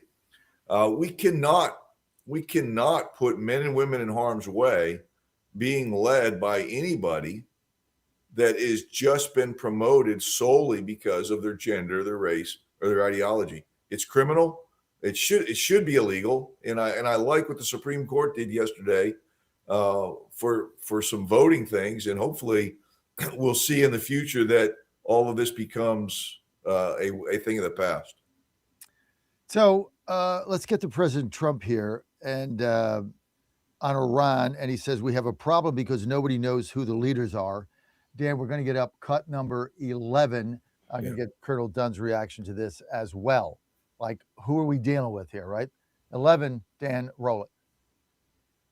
Well, I mean, I don't know what stubbornness, because really nobody knows what the talks are except myself and a couple of other people.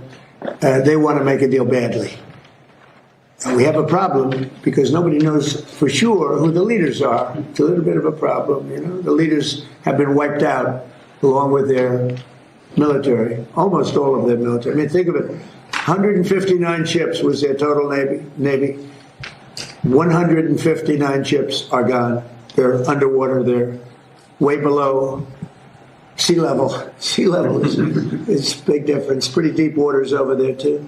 So I don't know that we need it. We might need it. Reaction, Colonel. Yeah, that's a legit problem. We've taken out most of their leaders. That is always a challenge. The world, is going to have to ultimately pick who we think is in charge if they don't, and start dealing with that individual or individuals, that group.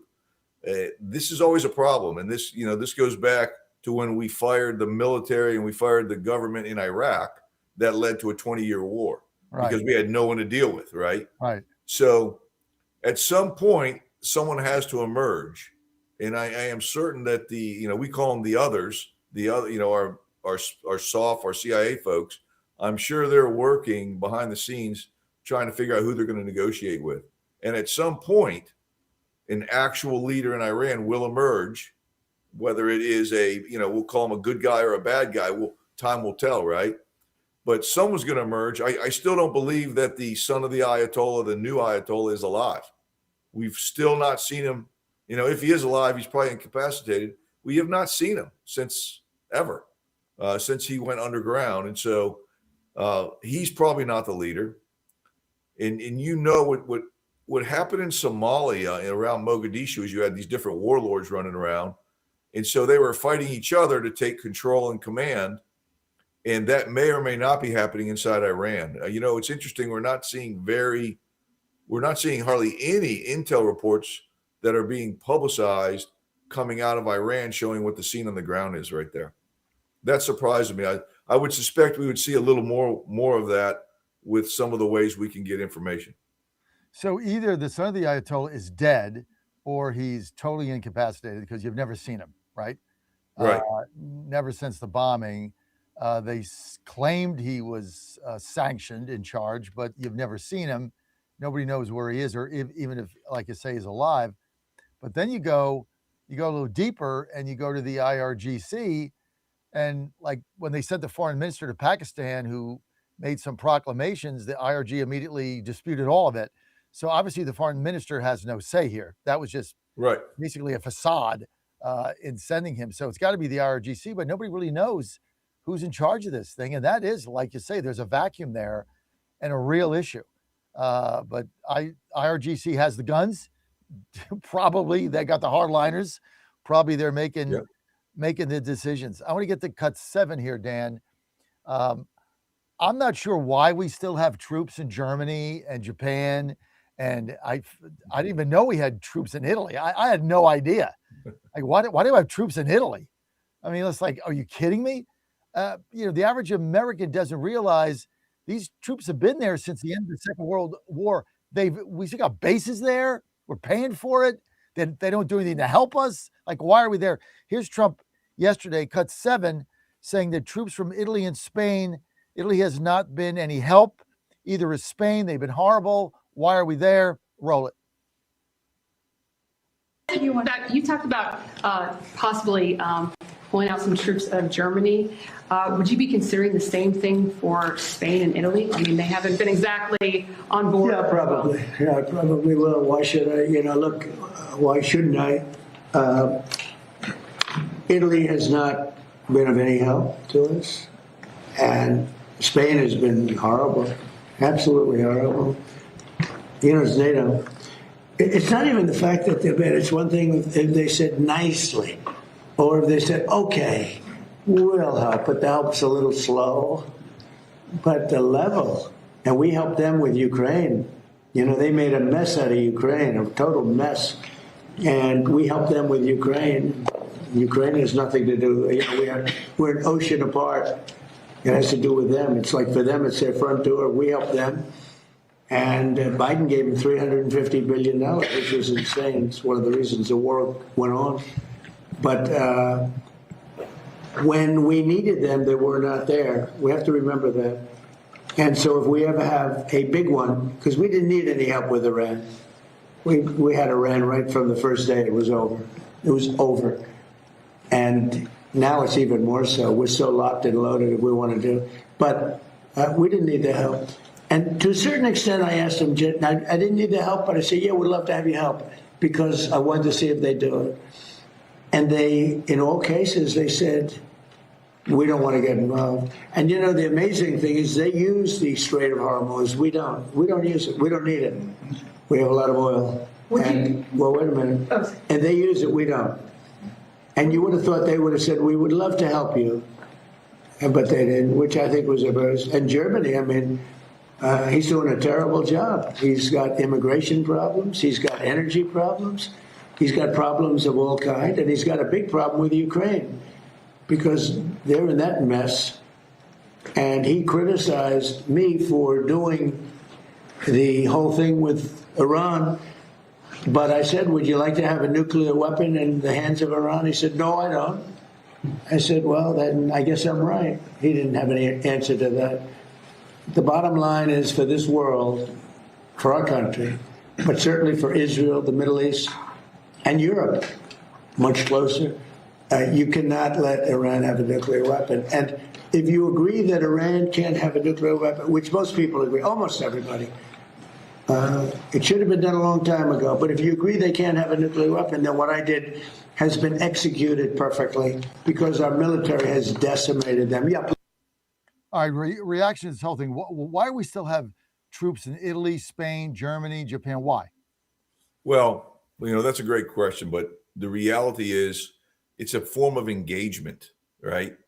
And whenever we're not there, that allows for one of our adversaries like China or Russia to become there. Now, Russia's not obviously going to move there, but one of the garden spots that I've spent a lot of time in is a place called Djibouti, right? It's a pretty cool place. We do a lot of training there.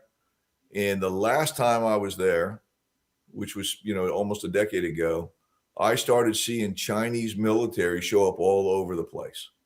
And so what the Chinese were doing is they had put their own base there in Djibouti with the Djiboutian government allowing that, and they were doing training. And so wherever we're not, somebody can fill in. The other thing is Sigonella, Italy, right? I have planned missions out of Sigonella, Italy into Libya. Every time I did a Marine Expeditionary Unit, I stopped in Rota, Spain, every single time.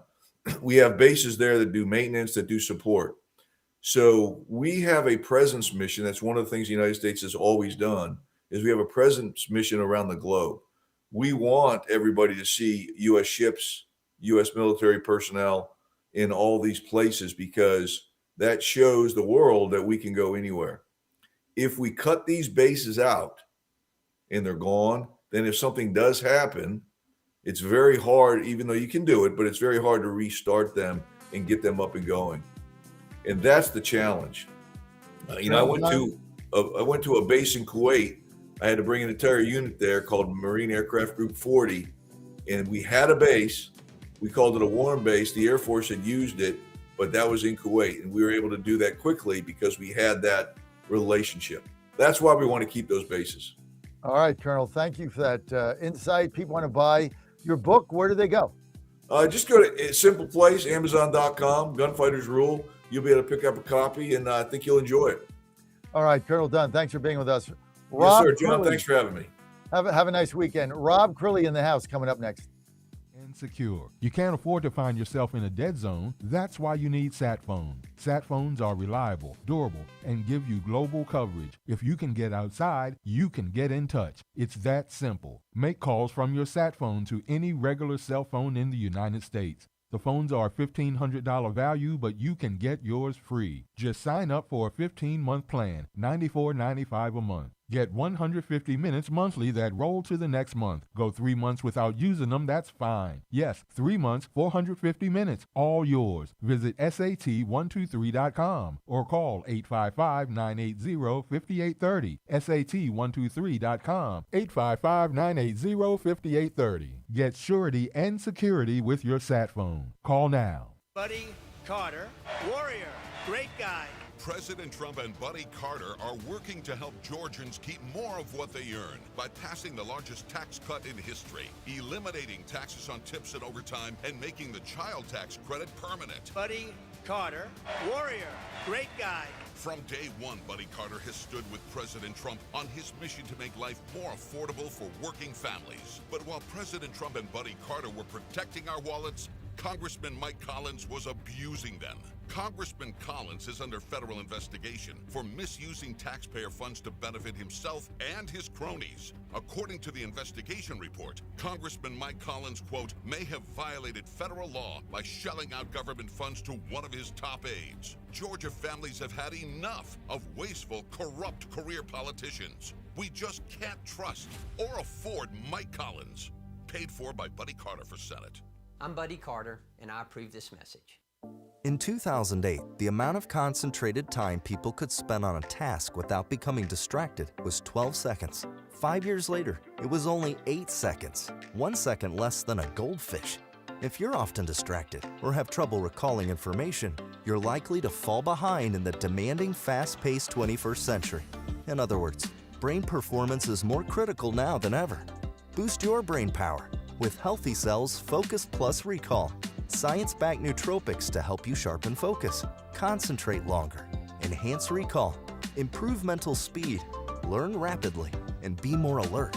It's a pill-free brain supplement made with maximum absorption ingestible gel technology, designed to feed your brain at the cellular level. Take it for a test drive.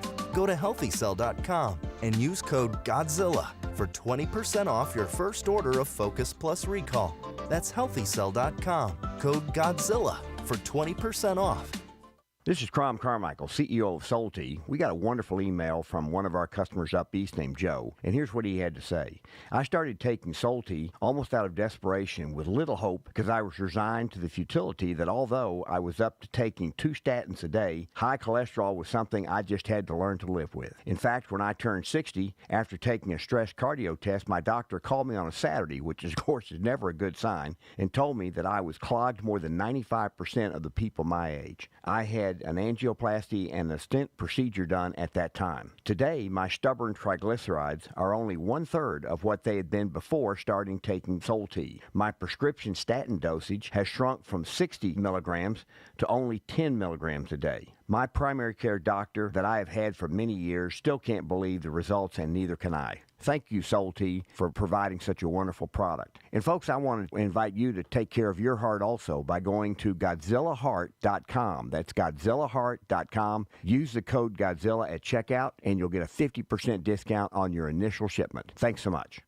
John Fredericks. It is the most egregious thing I've seen in a lifetime. President Trump. The whole thing is ridiculous. When politics start getting wild, They want to have every single thing that you don't want. Raise taxes, men and women's sports. Don't touch that dial. You found your home of the truth. Do you solemnly swear to tell the truth, whole truth, and nothing but the truth? With the best analysis in America. You can't handle the truth. And now back to the John Fredericks Show. Oh, you're back on the John Fredericks Media Network, and I am your Godzilla of the Truth in America, your Oracle of the Deplorables. Coming live, Washington, D.C., Rob Crilly in the house, Governor Mike Breaux in Indiana, 8 o'clock. Don't want to miss that. Then we go to Neil McCabe somewhere roaming around Washington, D.C. Plus your calls for Rob Crilly, 888-480-JOHN, 888-480-5646. And, of course, Rob, as you know, is, he's with the WashingtonExaminer.com. And he does his column every day, Secrets. Go to WashingtonExaminer.com/secrets, WashingtonExaminer.com/secrets. And I know he's going to be excited about our big campaign event coming up on June 16th. He's going to be pumped. I know he's going to cover it, Rob, aren't you? I'll put it in my diary. We're going to put it in your diary. Is that what they say? That's what we say. In the Brits, put it in your diary, right? Put it in your calendar, June 16th in Georgetown at the City Tavern, one of the most iconic places in D.C.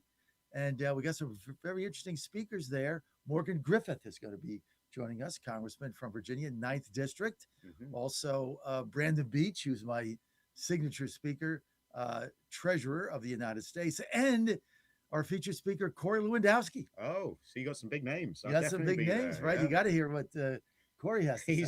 He's been in the news a bit, right? So I'll be just interested. a little, right? Yeah, so it sounds a good lineup. It's a great lineup. And of course, with you there, it's going to be a lot of fun, Rob. And we're going to let you talk about some of your things you've been covering while I was a little late getting you in because I didn't realize you couldn't get in the door. So I'm sorry about that. Oh, that's all good. It's all good. That's my bad.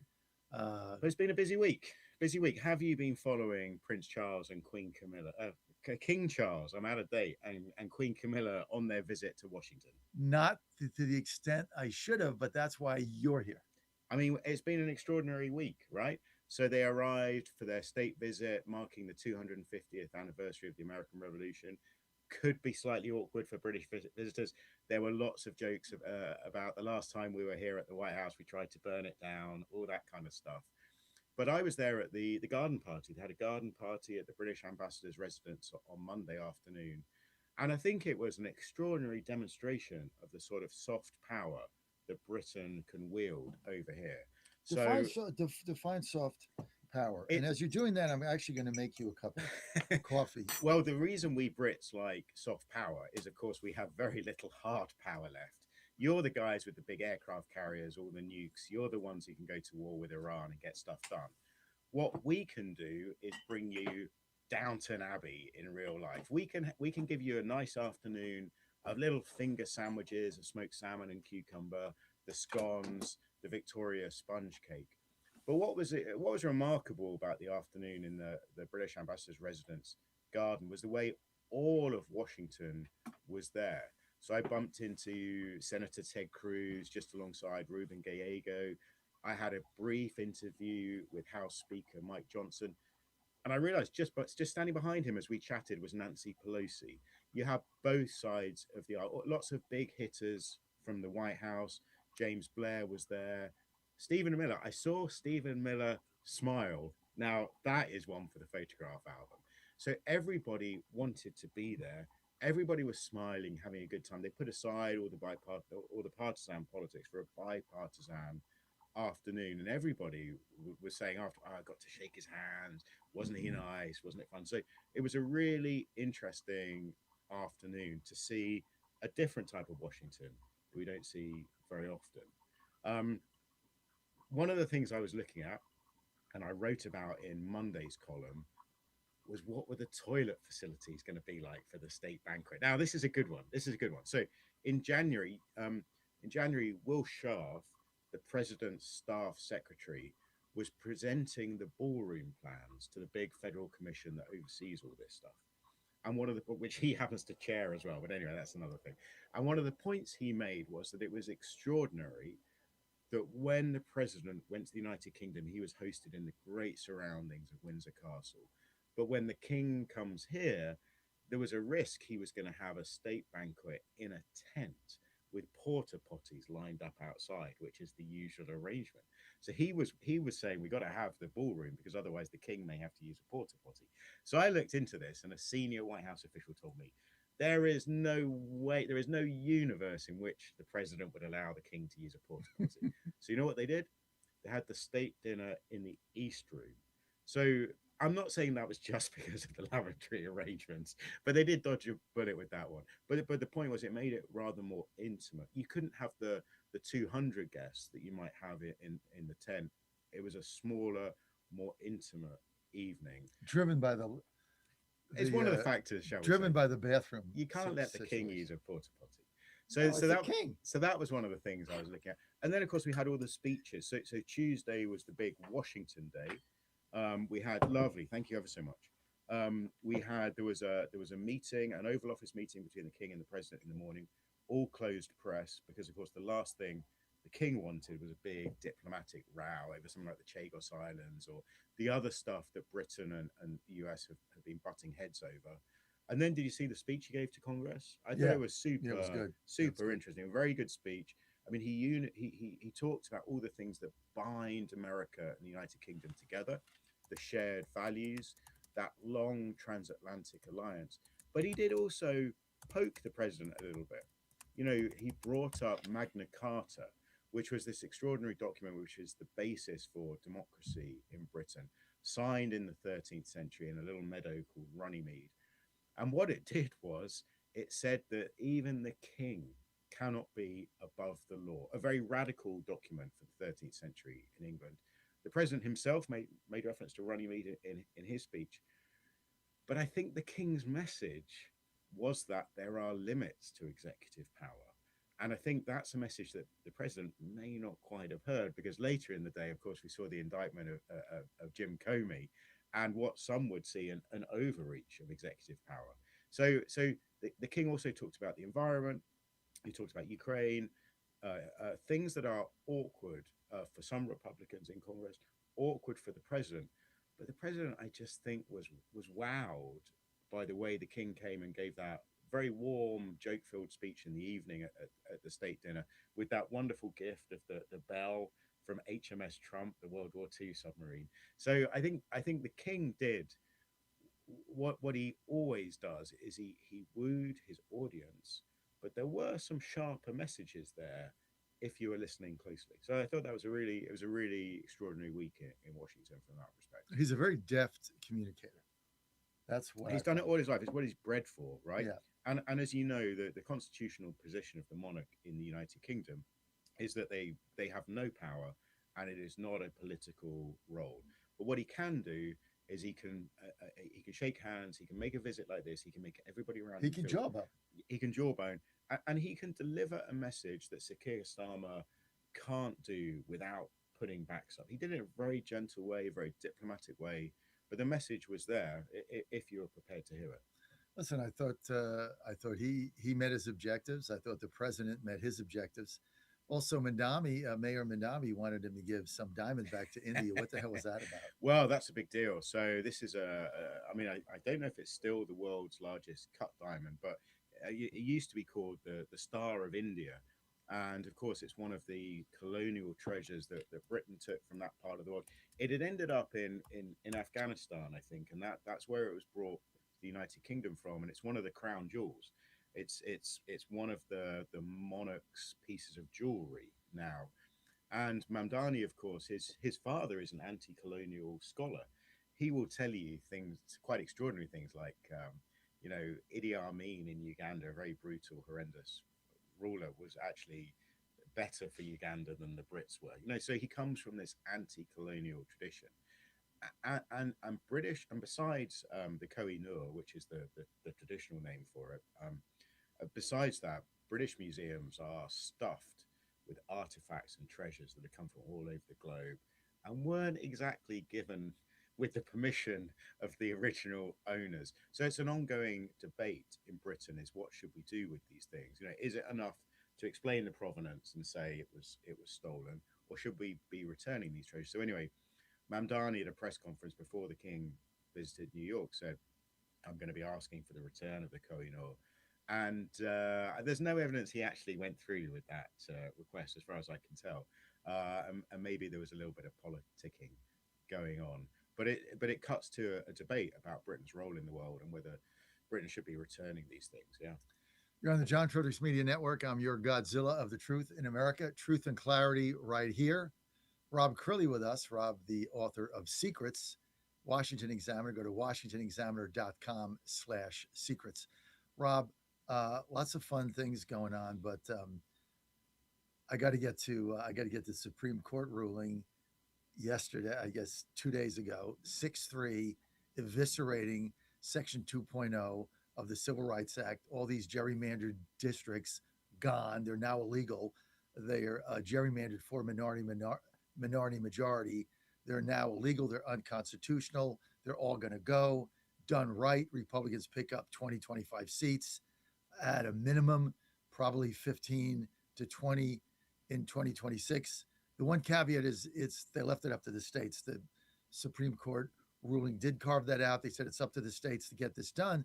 And so we've now got Louisiana special session. He put off, Governor Landry put off the primary there. Governor Tate Reeves in Mississippi put his primary off. He's got a special session, 2 seats there gone. We've got pressure on Brian Kemp in Georgia. He's got a seat that has to go. Tennessee, Governor Bill Lee, he's got a seat that's got to go. South Carolina, McMaster, Clyburn's done. If they call a special session. And then after that, yesterday you had Harmeet Dillon of the Department of Justice coming out. She's in the Civil Rights Division, saying either the states get rid of these districts or we will. They're illegal. I mean, this is generational. I don't think the Democrats understand that this is going to eviscerate them in 26 if the Republican governors get off their butt. They can't win if these go down.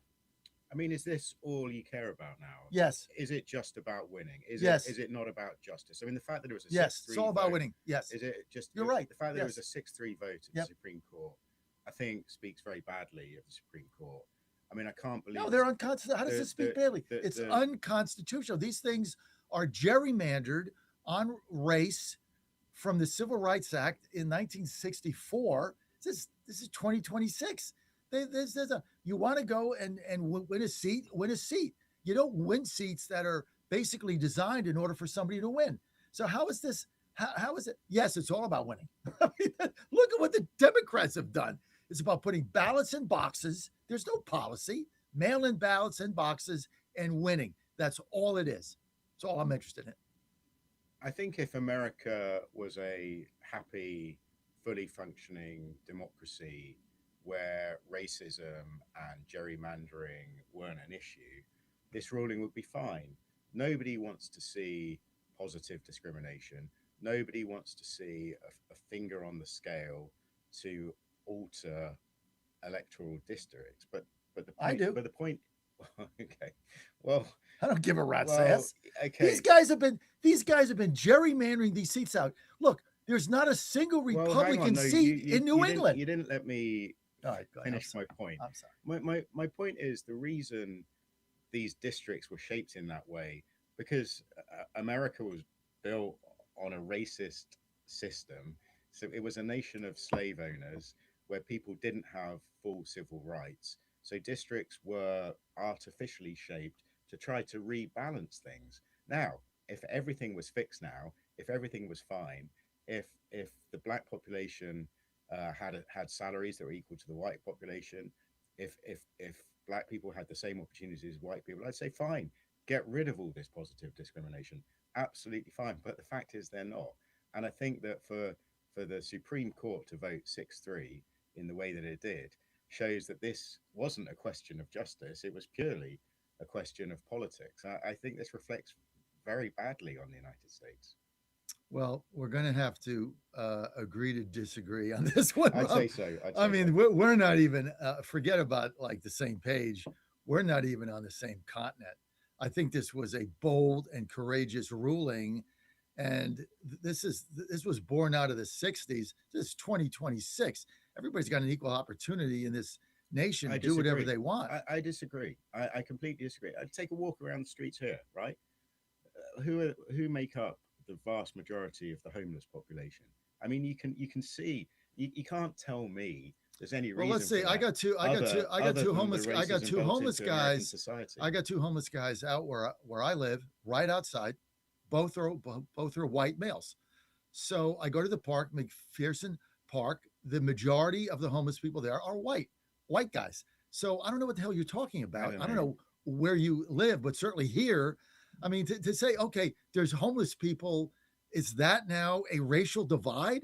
I mean, come on, Rob. That's like ridiculous. Everybody's got an equal opportunity in this country to be successful. That's not. And you want to go back to where you have congressional districts that are basically designed for the district to pick their representative rather than the people to pick it. Any of these African American representatives, like Bobby Scott in Virginia 3, can go run in whatever district he's in and go win, but they're not. Right? They're not going to win because their policies don't match the people. And the Democrats have done this for 30 years. That's why you go to New England. There's not a single, these states in New England vote Republican 42 to 45%. You know how many Republicans are in New England? Zero. They've already gerrymandered it out. So the Democrats have nowhere to go. And that's why they're having a meltdown. I think Republicans should focus on winning on the issues, not by changing boundaries. Winning on the issues, right? Okay, so you want to win on the issues where they have a machine to get mail-in ballots. They harvest voters. They put them in drop boxes. We know the illegalities that went on the ground, not machines, in 2020. All they do is cheat. And now you want to tell me about policy? There's no policy. Come on, John. If we're going to start saying the 2020 election was stolen. I didn't say that. I said there was fraud on the ground. You said there was They were definitely cheating. They got ballots that came in late after election. They changed the rules. It didn't go through the General Assembly. You had Pennsylvania changing rules. Everything was changed. You know, the whole thing in Georgia was like ridiculous. Everybody got a ballot mailed. There were ballots on the floor in Starbucks just floating around. Donald Trump himself said the Republicans have got to get better at getting their vote out ahead of election day. I agree with that. Yeah, you can't just expect people to say, and to say that the Democrats are running a machine. Well, you should run a machine. I know. You're right. Yeah. On that, we agree. We don't have a machine for mail-out ballots. We totally agree on that. Yeah. I mean, I've been fighting for early voting since 2020. I've been thrown out of so many organizations as a result of that. The whole machine fraud thing, servers on the moon, is all stupid. It's a hoax. It's stupid. And we have to vote on game day because of algorithms. There's no algorithms. What we've got to get better at now is mail-in ballots. If you look at Virginia, right, this referendum, virtually a tie. The no votes won on election day, game day, plus 12. Right. Typical. Good news is after 6 years of asking people to vote early, the early vote was virtually tied. We lost by 1.6 But here's how we got beat. Mail-in ballots, we lost 75 to 25. That's the Republican no votes. And it represented 12% of the vote. Right. As long as the Democrats can maintain that advantage legally, and we don't have an answer for that, you can't win. Talking of Virginia, I mean, my understanding of that was there was a lot of anger on the ground from Republicans that the National Party wasn't more involved. And maybe that's an area where they could improve all the early voting, the mail-in ballots, all that sort of thing. But I was picking up a lot of frustration that the RNC wasn't committing enough resources in the run-up, and the early voting had started before the National Party had really woken up to it. Well, yes. I mean, had they gotten money in earlier, I mean, we got outspent 10 to 1. 10 to 1, really? 10 to 1. Yeah, 100 million, 120 million. When it's all said and done, they spent 110 million with their dark money and everything else to our 15 million. I mean, It was like 9 to 1. Yeah. We got started late, but almost pulled it off. Yeah. You know, Yeah. but we're going to see what happens with the Supreme Court. But a lot of us are frustrated, and we don't not agree on the Supreme Court. I think it was a bold and accurate move. These are unconstitutional. And now the Democrats have built a party on this thing, and now they're going to have to win on the issues. Well, okay. All right. You got a communist that just took over the Democratic Senate seat in Maine. Now explain that one. Yeah. Well, I mean, I don't know. You tell me. I mean, my take on this is a broad one, which is that the Democrats have been steamrolled by President Trump. You know, his unique brand of economic populism, or whatever else you want to call it, and all the different parts to it. But I think they've been on the lookout for some, candidates who can match that from the left. And I think that's what we saw with Zohran Mamdani in New York. He connected with young voters by going down a populist route. Now, with different policies and politically very different from the Trump MAGA movement. But I was even picking up at the time some Mamdani Trump voters, which I thought is extraordinary. But that's the only real explanation for Maine, is that Democrats are looking to match that rhetoric coming from the MAGA world with something of their own, and that the old kind of conventional way of doing politics, it doesn't really match up in 2026. I was just stunned that you took a two-term governor, Janet Mills, as liberal as she is, and she was 80, right? So I get that. Yeah. But you take a two-term governor that got elected 2 times there, that should have been the leading candidate for the Democrat nomination, who was at least 50-50 to beat Collins, at least. Yeah.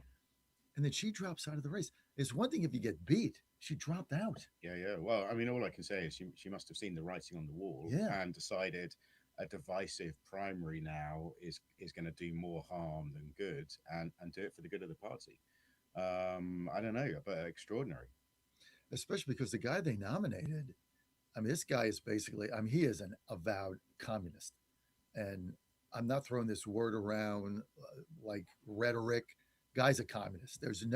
You look at every one of his policies. He's a Communist Party USA, and he's taken over basically the Democratic Party in Maine. And as a result of this guy now being the nominee, Collins is going to win that seat. Collins is going to win. They handed it to Collins. Well, I mean, it's always tough to unseat an incumbent, and she obviously has some sort of secret sauce for being a Republican in that part of the world. So she's going to run a tough campaign, no doubt about it. I mean, one thing is, where does this DHS vote, this funding of ICE, is that going to play against her? Something I'm picking up is Republicans in Democratic areas are worried about the impact of that. That is mobilizing the Democratic vote. But yeah, you'd have to say she's the favorite. I think she is now. I'm not sure she would have beaten Janet Mills. It would have been interesting to see. It would have been tight. You can follow Rob Crilly. We always have a spirited debate. I love having him on, but he loves my 1775 coffee. Tell me that's not good. It is good. I'm just trying to look at the... Great dad. You're giving me a great dad Trump mug. Okay. Always looking after for you, buddy. Good man. Hey, look, you want to go to WashingtonExaminer.com/secrets. Sign up there. WashingtonExaminer.com/secrets. Get Rob Crilly every day. Governor Mike Braun, Indiana, vindicated. Next. News this hour from Town Hall. I'm Rich Muslim. Excellent. There are questions about the presidential line of succession following last weekend's White House Correspondents' Dinner attack. 92-year-old Republican Chuck Grassley of Iowa is third in line for the presidency and was the highest-ranking official not in attendance at the dinner. I think I learned that on television at the time. Speaking to the Salem Radio Network in his Capitol Hill office, Grassley said a thorough Secret Service review is underway, but some possible policy changes are already being discussed. They're thinking now in the White House that it was even wrong to have the president and vice president at the same event, and I think that would be wise. Grassley commended the Secret Service for its swift response and bravery. Greg Clugston, Capitol Hill. Breaking a Democrat logjam, Republicans have ended the 76-day Department of Homeland Security shutdown. The Founding Freedoms Law Center has filed a legal challenge to the ballot question for a proposed Virginia constitutional amendment. That amendment enshrines a sweeping right to reproductive freedom, including abortion throughout pregnancy. By law, the question should be neutral and accurate.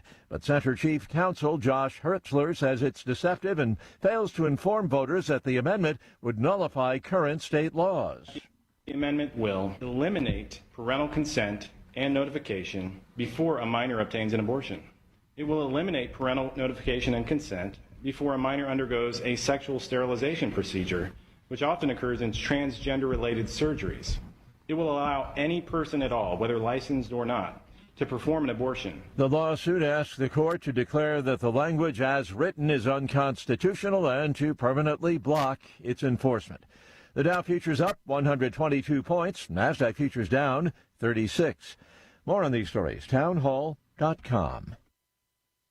Here's something most people don't know. When Warren Buffett was just 13 years old, he didn't put his money into a savings account. While other kids were earning next to nothing at local banks, Buffett put $114 into a little-known investment. Today, that $114 would be worth over $15 million. And it wasn't a risky trade, it wasn't insider knowledge. It was an account that's been around since 1888, and over the last 25 years, it's averaged 29% a year. That's what happens when your money is allowed to compound. Compare that to today's savings account, paying less than 0.5%, while inflation quietly eats away at your buying power. Buffett understood early, banks are great businesses, just not for savers. If you'd like to see what some investors call the 29% account, go now to ask29account.com. That's ask29account.com. Ask29account.com. Britain's government vows to fight anti-Semitism following a knife attack in London. 45-year-old man was charged on Friday with attempted murder and the stabbings of 2 Jewish men in London, the latest in a string of attacks that have sparked fear and anger in Britain's Jewish community. Police said Essa Suleiman faces 2 counts of the charge related to the attack in Golders Green in North London. He also faces a 3rd count of attempted murder over an incident elsewhere in London earlier the same day that left a man with minor injuries. Of the 2 attacks Suleiman carried out, police have labelled the Golders Green attack as an act of terrorism. Karen Shamas, London. Syria was once a battleground enduring 14 years of civil war, but now the country offers relative peace in a region that's racked by turmoil. Syrian leaders aim to leverage their neutrality to rebuild relationships with Arab and Western countries that shunned Syria under former President Assad. Townhall.com.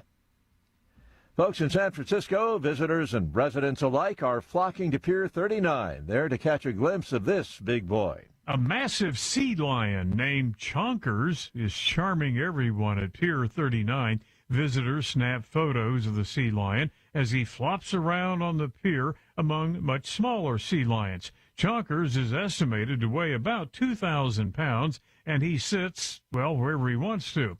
A spokesman for the Marine Mammal Center says the pier does offer protection from predators and plenty of food, or in Chonkers' case, a whole bunch of food. Jason Walker reporting. Peace, higher wages, better working conditions, the demands of activists who are again taking to the streets on this May Day. It's a public holiday in many European countries. In the U.S., foes of President Trump not passing up the chance to voice their discontent. More on these stories at townhall.com. In 2008, the amount of concentrated time people could spend on a task without becoming distracted was 12 seconds. 5 years later, it was only 8 seconds, 1 second less than a goldfish. If you're often distracted or have trouble recalling information, you're likely to fall behind in the demanding, fast-paced 21st century. In other words, brain performance is more critical now than ever. Boost your brain power with Healthy Cell's Focus Plus Recall. Science-backed nootropics to help you sharpen focus, concentrate longer, enhance recall, improve mental speed, learn rapidly, and be more alert. It's a pill-free brain supplement made with maximum absorption ingestible gel technology, designed to feed your brain at the cellular level. Take it for a test drive. Go to healthycell.com and use code GODZILLA for 20% off your first order of Focus Plus Recall. That's healthycell.com, code GODZILLA for 20% off.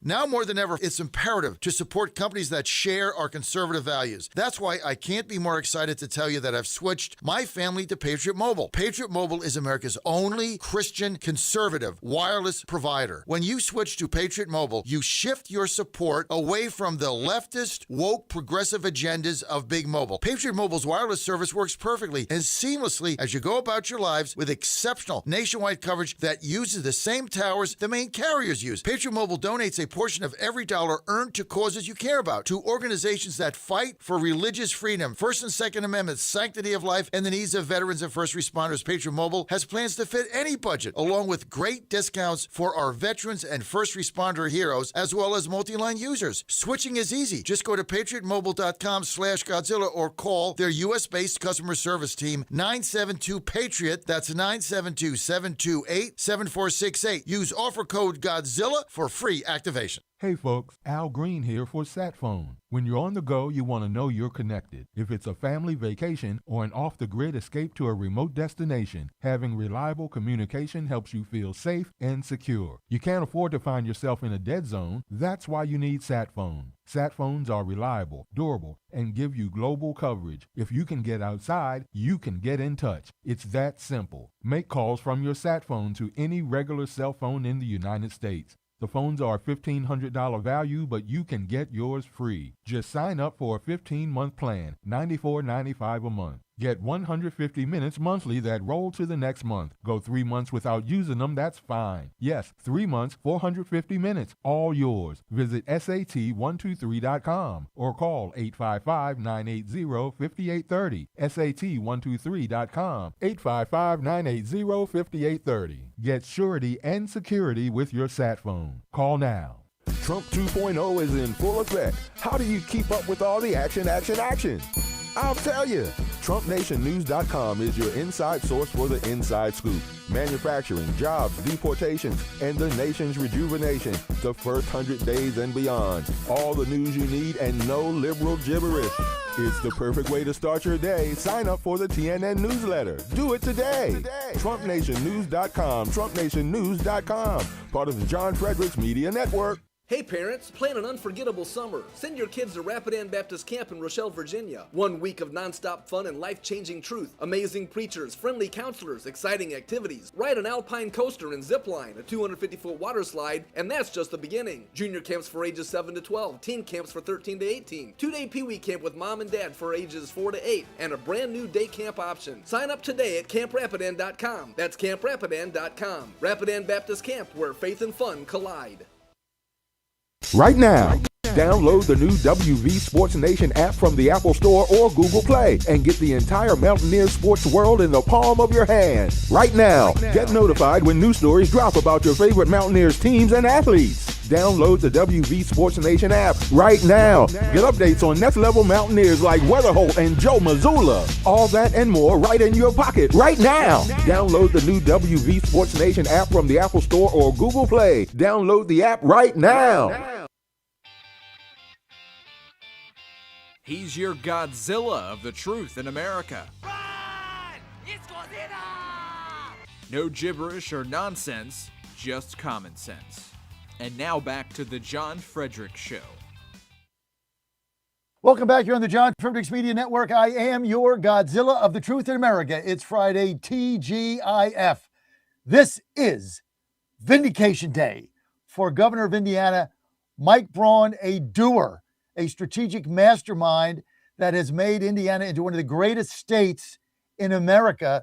Now, I live in Washington, D.C., so I live in the greatest, most beautiful, safest city in America. But if I had to move out of here, I'd probably want to go to Indiana because it's that good under Mike Braun's leadership. And the governor is with us. I am your Godzilla of the Truth in America. Joining us now on Governor Mike Braun Vindication Day is Governor Mike Braun of Indiana, former senator, now governor, doing great things. Governor, I was so excited about getting you on today. I went there for a week. You came on our bus. You were there live. You did 2 segments trying to get the redistricting done, and here you are today. The Supreme Court 2 days ago jettisoned out, gutted Section 2.0 of the Civil Rights Act. All these gerrymandered, racially divisive districts, minority majority, ruled unconstitutional. You were a visionary in trying to get this done the right way back in December. You did all the right things. You couldn't get it done. I just want to say you're vindicated. Thank you, because that was due to a stubborn state Senate that after 2 trips in from the vice president, a couple conversations with our president, they dug in on it. And of course, that complication politically for them is being litigated. Our primary is next Tuesday, so we'll see what happens. But when you look at what they have done, and let's take New England as an example, we may have talked about it then, even if it wasn't based on the racial gerrymandering, New England and the other states there, compared to, say, the 7 states that are the reddest for us, which have maybe 1 or 2 congressional districts, those have been gerrymandered for decades. So they were way ahead of us. They've had that advantage. Also, when you look at how congressional districts are put together, 750,000 people basically per district. Look at the illegal immigrants that have come in, mostly housed in places like California, Illinois, New York. There's been an unfair advantage. And when the Democrats cry foul, they were so good at it and have done it for so long, and you can still see they've got room to do it. So to me, fair maps, fair elections, balance it out. And yes, this is a vindication. The Supreme Court, when they came in here, there'll be lots of congressional districts in the South that have that salamander look to them that was done basically on that foundation. In Indiana, we didn't have any of them, but certain other states, mostly in the South, will have 1 or 2 of them possibly, depending on how big the state is. We'll see what happens. How many seats here are we talking about? I know you've done some thumbnail math on the back of a napkin. I've got it at about a pickup of about 20 seats if the various governors in these red states, like Ron DeSantis has, governor of Florida, Tate Reeves, governor of Mississippi, if they call these special sessions now, you could get up to 20 seats. Is that the way you're? So I haven't looked into it because I only saw the one configuration in Louisiana. But that is where most of them will be. Those are mostly Republican legislatures with Republican governors. They all have a different kind of trigger mechanism in terms of generally the governor would do the special session. And then hopefully, like most other states did when we were doing it, not based upon the Supreme Court decision, just the fact that, you needed to true it up based upon what the other blue states have done over time. Yeah, this could be that many, and it'll be in those southern states, which I think every one of them fits into that category. So not sure about Georgia, since it's now a swing state, but most of the rest would have it. And you, I guess, saw the one which most of us saw in Louisiana. I mean, it went from in a diagonal way almost across the state. Well, that's gone. I think, I don't know what Governor Kemp is going to do, but he's got a couple of those down there that would flip immediately. I think he's likely to call a special session there because now these maps with these with these gerrymandered minority majority districts are unconstitutional. What the Supreme Court did is they carved out the federal mandate, which I get, and they left it up to the states. So each individual state has to do what they want. Any And the chance? other logistical issue would be, when is your primary? Right. Remember, ours was going to be next week, so it was May. So we started it early. So you're running out of maybe some runway to actually do it, because a lot of these primaries are going to be in the next few months. And if they've already had it, it would be a moot point. And so that would be this case, right, with Indiana. If you call this another special session on Monday, it wouldn't matter, right? Because your primary It wouldn't matter. Plus, we don't have a district that was configured on a racial basis either. So, all right. So you really don't have any of that. But you. I mean, I just want to say this again. You were the visionary in doing this in December, because you saw this coming. And you were way ahead of the game. And when I looked at those maps, when I went up there and I looked at your maps, I mean, they were completely contiguous. I mean, they all made sense. yes. And of course, your conference, as you said, got stubborn and dug in. No, ours would have been pretty well. It wasn't going to be sprawling, because in our state, it's 60-40. And when you look at a map like what Massachusetts is doing, they would be building those, since they have no Republican districts there, and they're 60-40 blue. They would be drawing from Boston and the other big cities to reach out into the countryside. That's the whole, that's the way they do it, the gerrymander. Illinois, look at theirs. They got 3 sprawling districts that go deep south into the rural part of Illinois. So they've done it. They've done it better than we've ever begun to do it. And to me, it made sense, because it was evening the playing field. Well, the other thing with this, Governor, is the Democrats have nowhere to go here. They've already gerrymandered all these seats out. So they're not going to call a special session, obviously, because they control it. But you're going to get now lawsuits from Republicans saying, hey, you have a minority majority district, it's unconstitutional, you got to change that. And those are going to make it up to SCOTUS, who's going to then say, yeah, they need to get changed. And as far as the Republican states, there's nobody for the Democrats to sue. Who are they going to sue? The Supreme Court already made the decision. And so you can probably bet on it that if the logistics don't make sense for the midterms, that'll be looked at heading into the 28 election for sure, because there'd be plenty of time. It would still be mid-decade redistricting, but with the foundation of the Supreme Court saying it's unconstitutional the way you currently have it. That should be a no-brainer. Landmark decision. Also, we got a new census coming out, Governor, in 2030. What is your vision for that? Because I know a lot of new people have moved into Indiana because you have the lowest taxes. You have a great quality of life. Your crime is down. It's a wonderful state to be in. The week that I spent there was fantastic. Also happened to be the week that Indiana won the championship, or they won the conference title against Ohio State. And the national championship. Championship. It was a great time to tell you what. It was cold, but it was a great time to be there. Yeah. No doubt about it. So we are in the northern half of the country, and I noticed it and was surprised. It was 6-7 months ago, states with the most net migration into them. And we were number 7. And this was on absolute numbers. It could have been number 1 per capita, but Indiana had that notoriety in the northern half of the country. I knew Texas, Florida, Tennessee, a few others.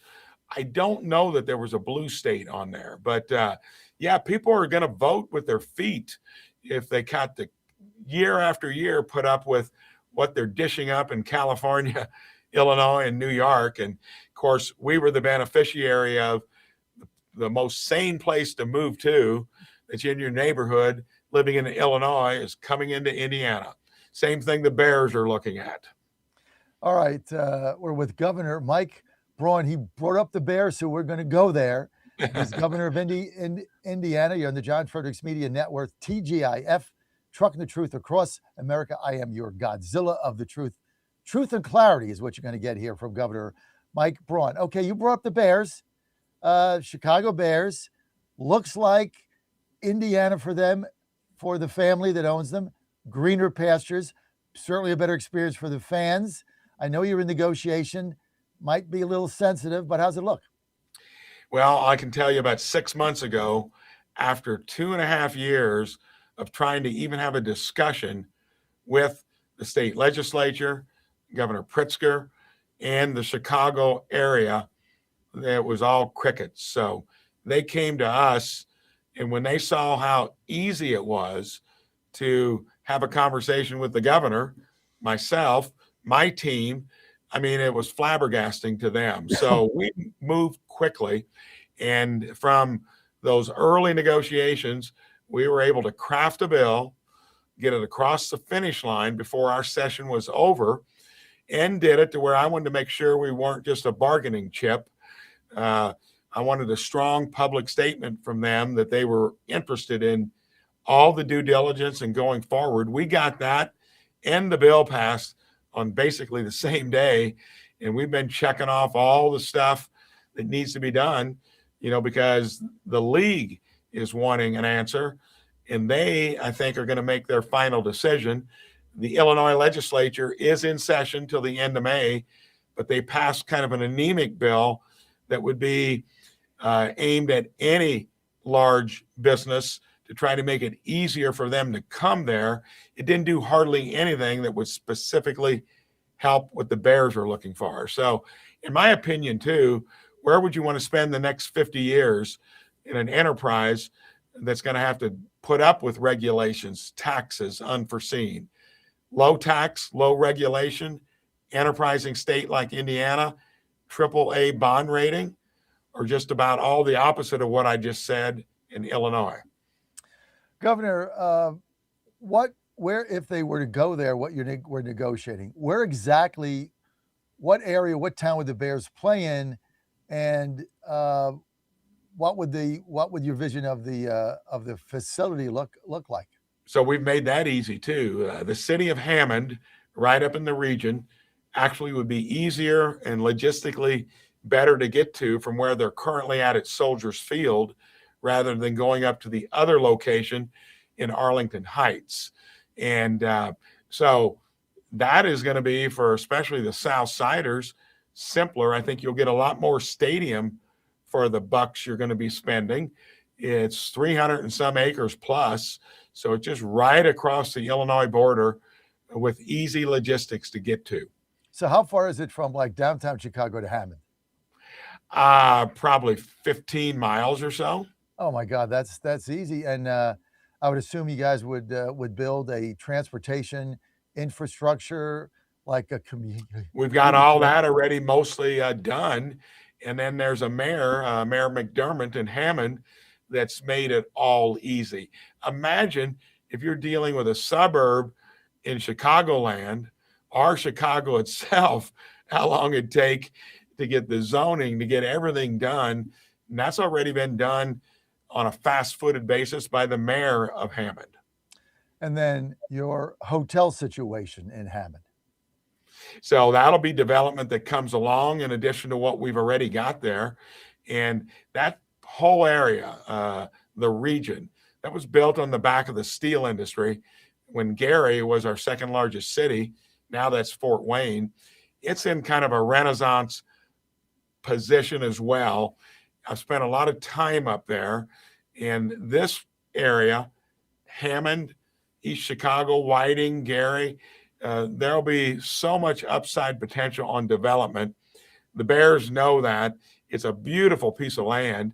So it'll be the beginning of what will cascade forward in terms of a lot of development that'll come around it. Hotels, restaurants, the whole gamut. What's the time frame? I think they're going to make their decision in the next month and a half or two. So if they move there, what do? Right? Colts, you're a Colts fan. Obviously, Indianapolis Colts, they play in my division. I'm a Titans fan. Thanks for making us the doormat of the league. But does your loyalty stay with the Colts, or do you root for the Bears, or do you wear two fan hats? What do you do? Hey, we're a state that likes competition. We're considered the sports capital of the country because NCAA is headquartered in Indianapolis and Indy 500. We've got venues here in Indy that will be Super Bowl worthy, playoff worthy, and the same thing can happen up there in Chicago because we are a kind of state that's enterprising. It's going to make it happen, not do all the things that either avoid you from staying put or getting it done. So, and the Colts are happy. There's going to be another franchise in the state. That's already been cleared. So when you talk to the Irsay family, the daughter, I guess, is now in charge. Carly.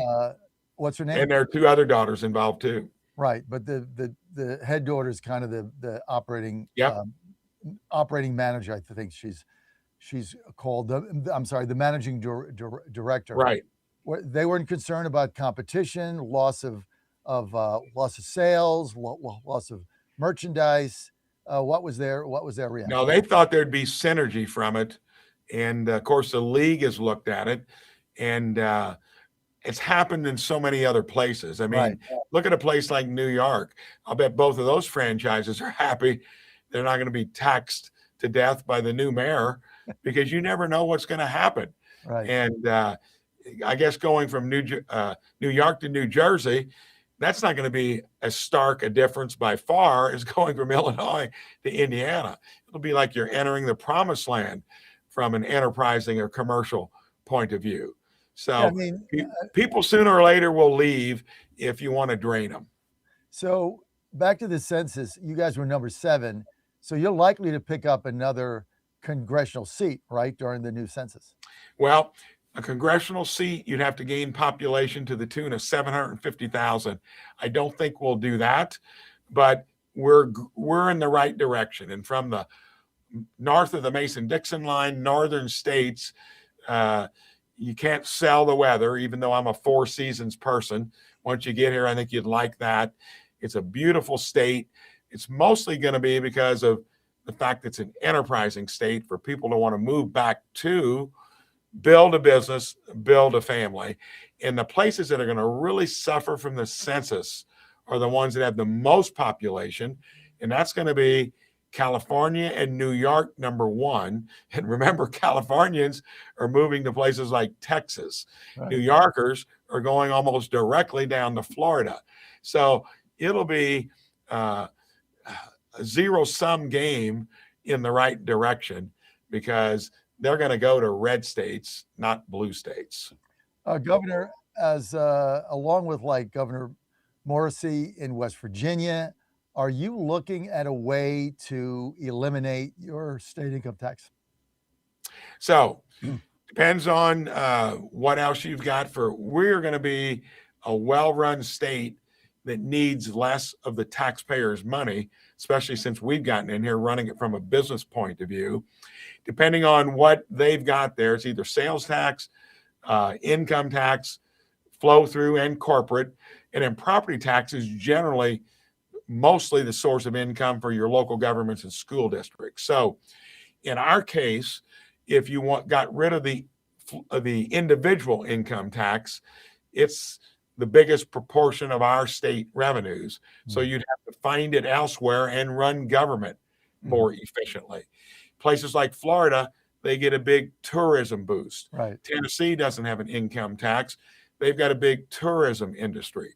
The more we would build it, the more you can get other forms of income outside of the staples of income and sales tax. And again, property taxes are a big issue. As soon as I came in, we reformed it and saved nearly $1.5 billion over the next 3 years for property taxpayers. So we're going to look at all of them. It comes down, though, are you running your governments efficiently? Florida, for instance, when my friend Rick Scott got there in 2010, it was a purple blue state in the red financially. It took him 1 year to get it back in the black. And when he handed it off to DeSantis in 18 when he and I went to the U.S. Senate. That was a blessing for Ron because it had already been fixed. And Florida now has more people than New York and runs its state government for about half the cost. Unbelievable. I mean, Isn't that's that what something? that's what efficiency is. No question about it. All right, final thing, because I know you're short on time. You got to get back to work, and I appreciate, as always, you coming on with us on such short notice. So, Governor, we talked about football. We talked about the Bears, Colts. I can't figure out for the life of me why Indianapolis doesn't have an NHL hockey team. We're right in the middle of the playoffs, one of the most exciting playoffs ever. Every game is double overtime or overtime. Everything is close except for a couple sweeps. When are you guys going to get an NHL team? It's so cold there. You play hockey. What's the deal with that? Yeah, we had a cold enough January where you could have done it outside this year. Yeah, tell me about it. So MLS, Major League Soccer, and hockey will inevitably come to a place like Indianapolis. It's already kind of considered the sports capital of the country for the reasons we've talked about. It's got franchises, not major league, but sooner or later we will get them. A lot of that depends on, are they adding new franchises? Can you pick them up in a place where they're not working as well? So that'd be a goal of mine. I'm interested in it. And sooner or later, I think that'll happen.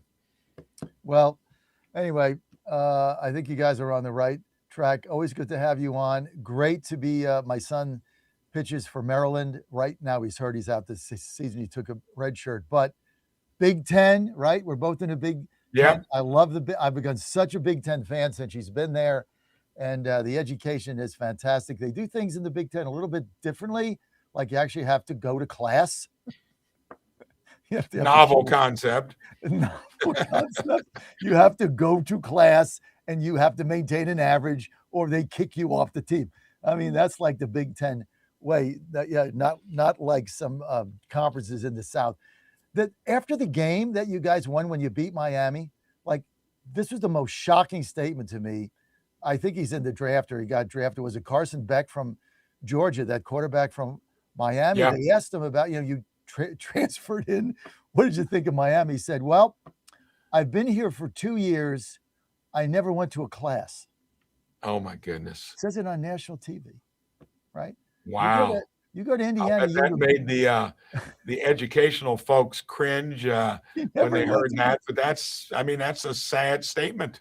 He never went to a class. I mean, you go play football for your guy Signetti in Indiana. You got to go and pass like real classes with real professors. That was a Bobby Knight rule, if you remember. Oh, he yeah. wasn't putting up with that stuff. No, Bobby. And if that does happen, John, 95% of the kids that end up, getting a scholarship, they're going to have to find a real job outside of playing in the next level. So that is truly, hurting most of the kids that come into the program, and hopefully they'll do better because you can only go one direction from that. That's correct. Governor, we're out of time. I want to thank you for being with us. Governor Mike Braun, Indiana, vindicated for his redistricting effort back in December. He was ahead of the curve, a true visionary. Thank you for being with us. Thank you, John. My pleasure. All right. We're going to be right back. You're on the John Fredericks Media Network. Truck the truth across All America. you have to do is go to twc.health/Godzilla today and order. That's twc.health/Godzilla. Use promo code Godzilla to save 10%. That's twc.health/Godzilla.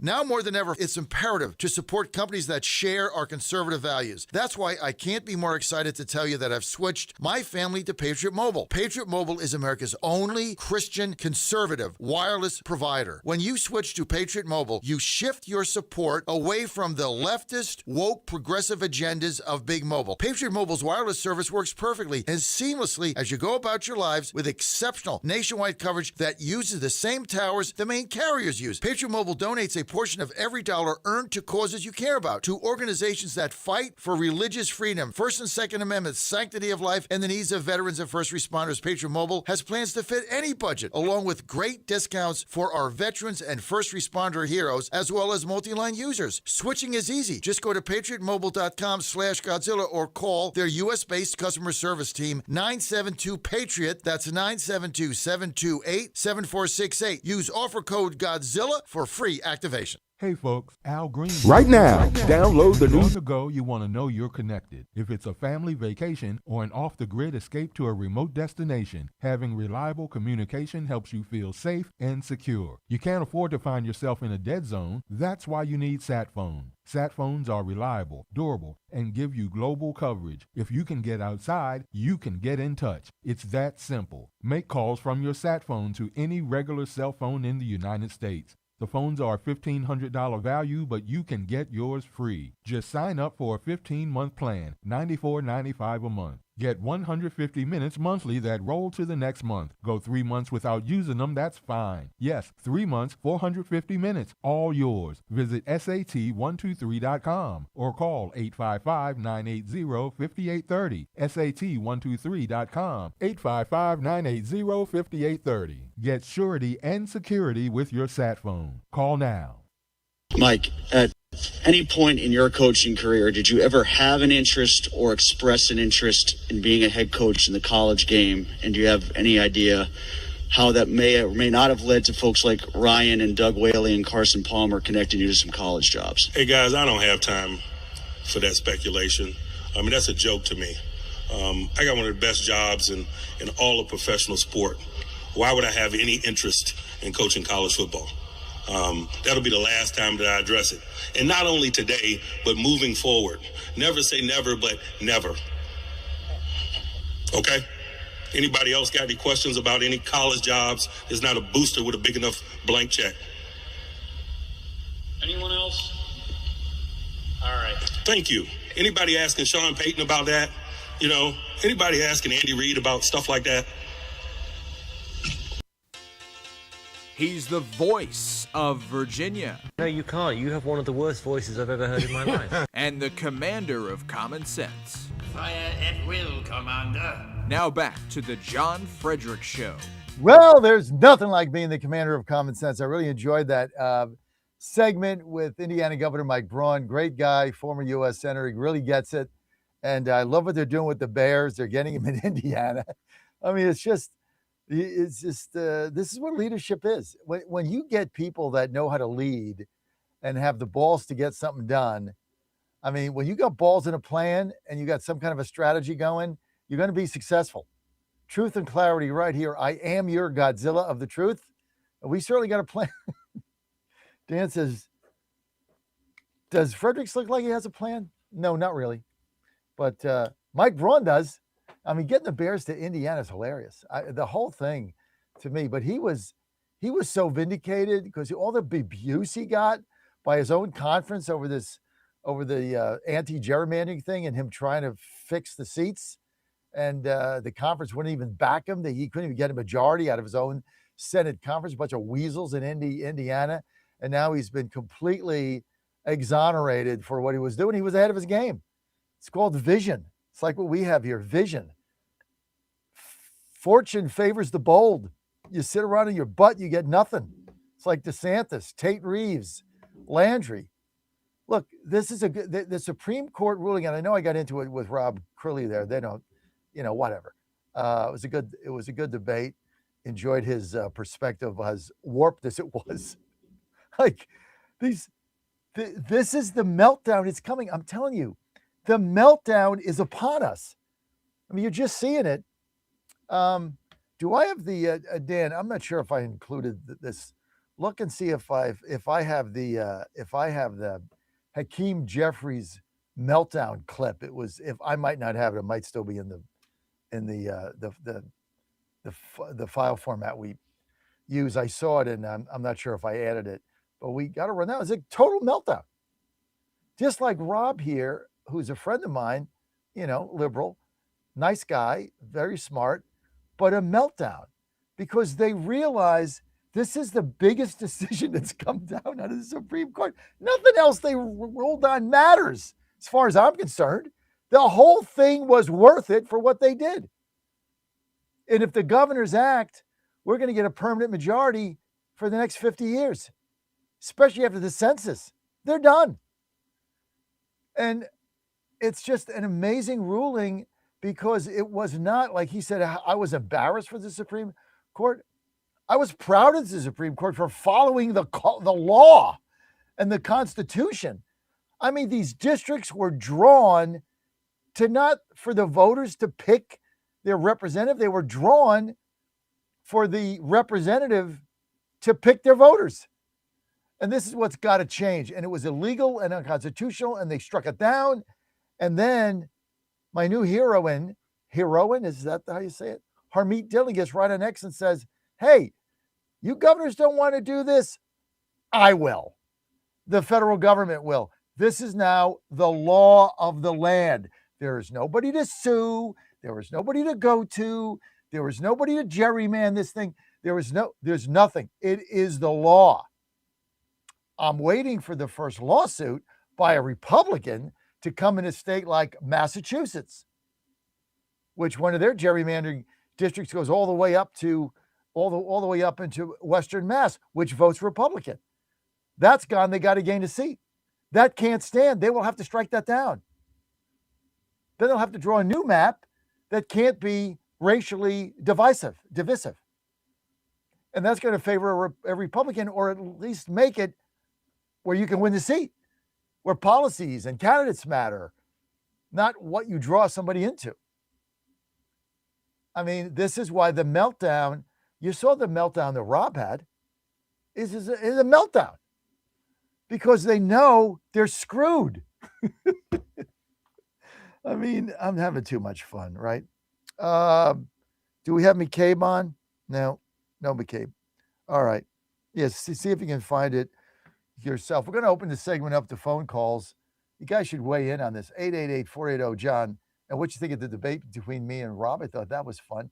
I'm always open for that. I mean, I'm excited about that kind of stuff. I love spirited debates with intelligent people, and Rob's very, very smart, smarter than I am.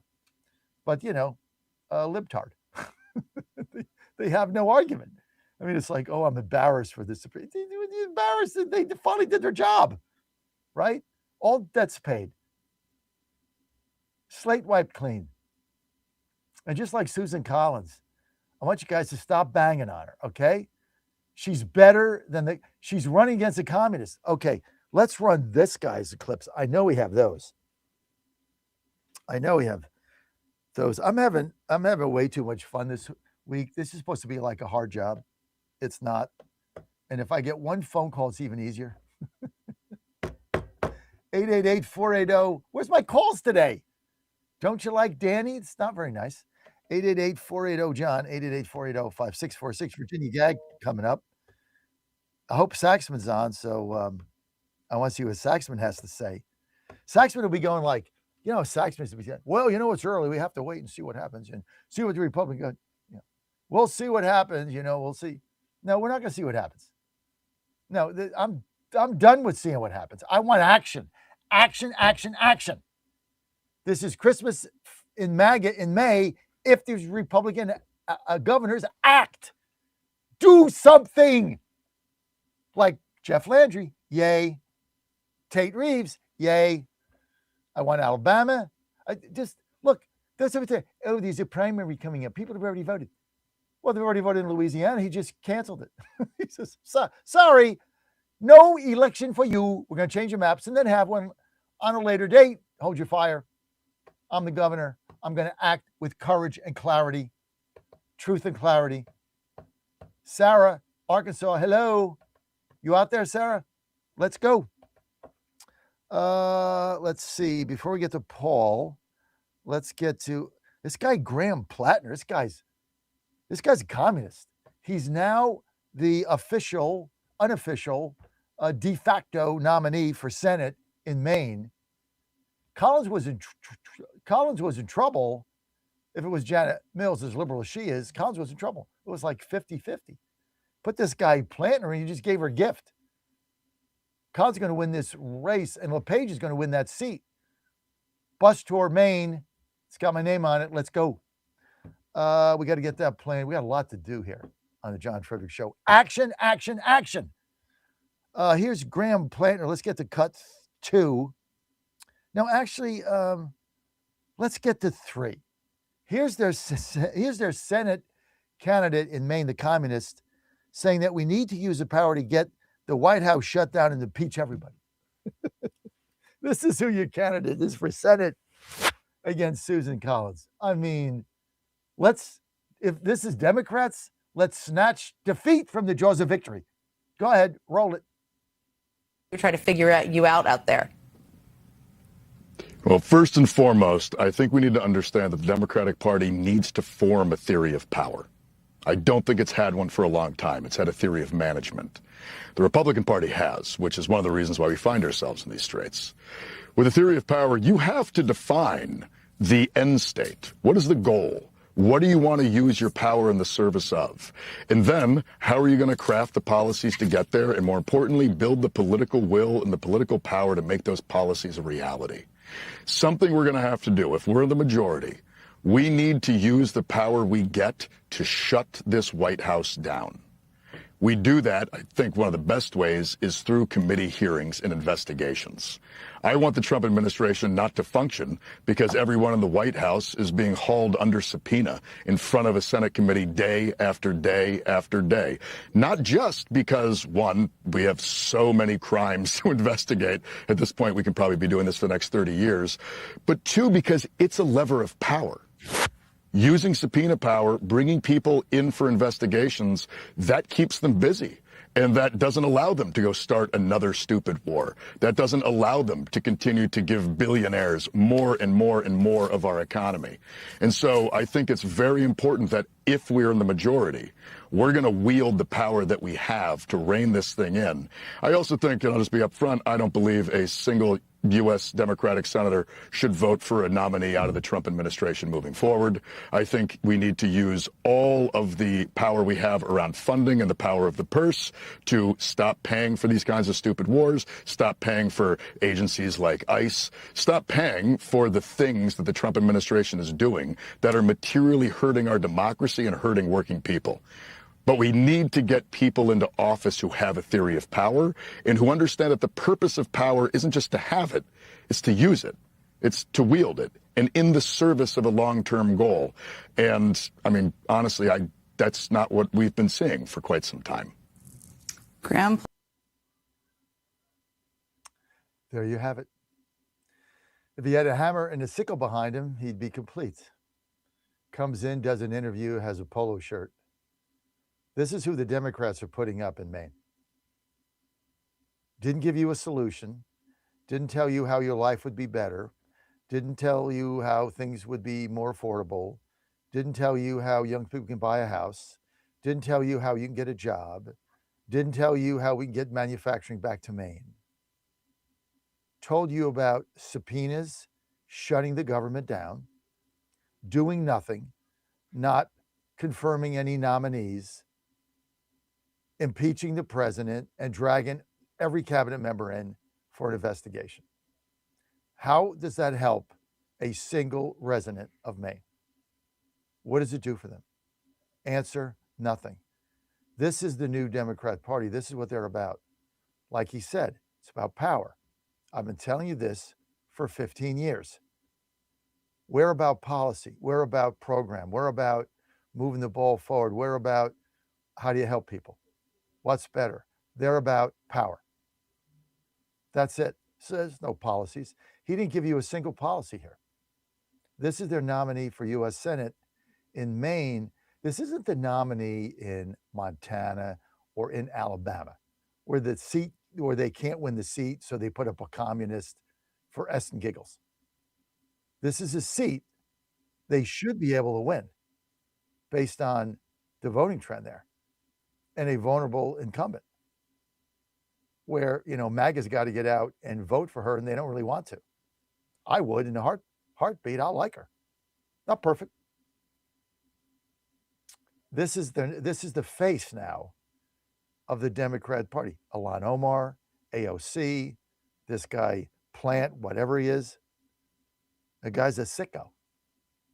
This is the face of the Democrat Party. This is why it's over, folks. It's going to be two Americas, red and blue. And we're going to control the House of Representatives for the next 50 years. So it really doesn't matter what they do. It's over. All we got to do is get it done. The pathway has been cleared. You just got to walk through. They open the gate. Just get up and walk through it. Phone lines. 1, Paul, Michigan, live, go. Hey, John. Hey, I like your enthusiasm. Action, action, action, right? But, this is a great opportunity for us. And we need to march forward as you've been championing. So this is awesome. Just in regards to Rob, I can't believe you did a great job responding to him, but what a backwards view of history.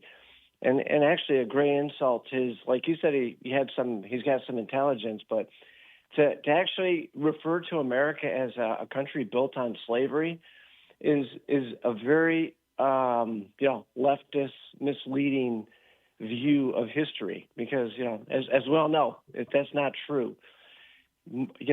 Slavery was a part of the world, the entire world, and it were the Europeans and the Africans that brought slavery to this country in the first place, and it wasn't manifest throughout the entire country. So we all kind of know that, and then to point to homeless people based on their skin color and call that racism. Somebody's in an unfortunate situation, and that's systemic racism. I mean, these are serious smears and misconceptions about reality. But I thought you addressed it very well, as you usually do, especially because it sounded like it threw you off base.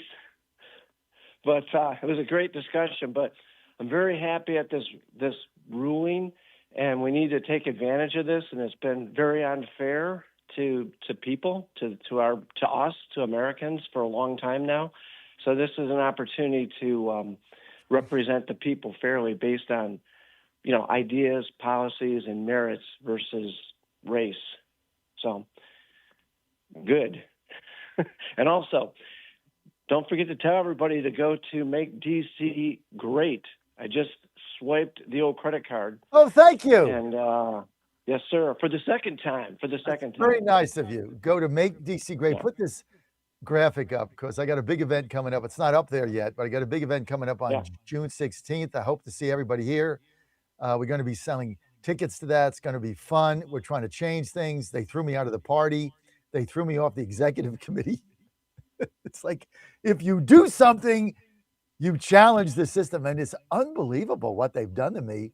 And all I do is work my ass off and try to build the party and have events and things like that, and ask a question about a budget. They threw me off the executive committee, stripped me of my Ward 2 chairmanship.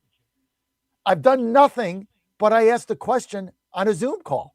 That's all I did. And they threw me out because you can't do that. And this is the problem with some of these we get 7% of the vote in DC. I just said, what's the plan?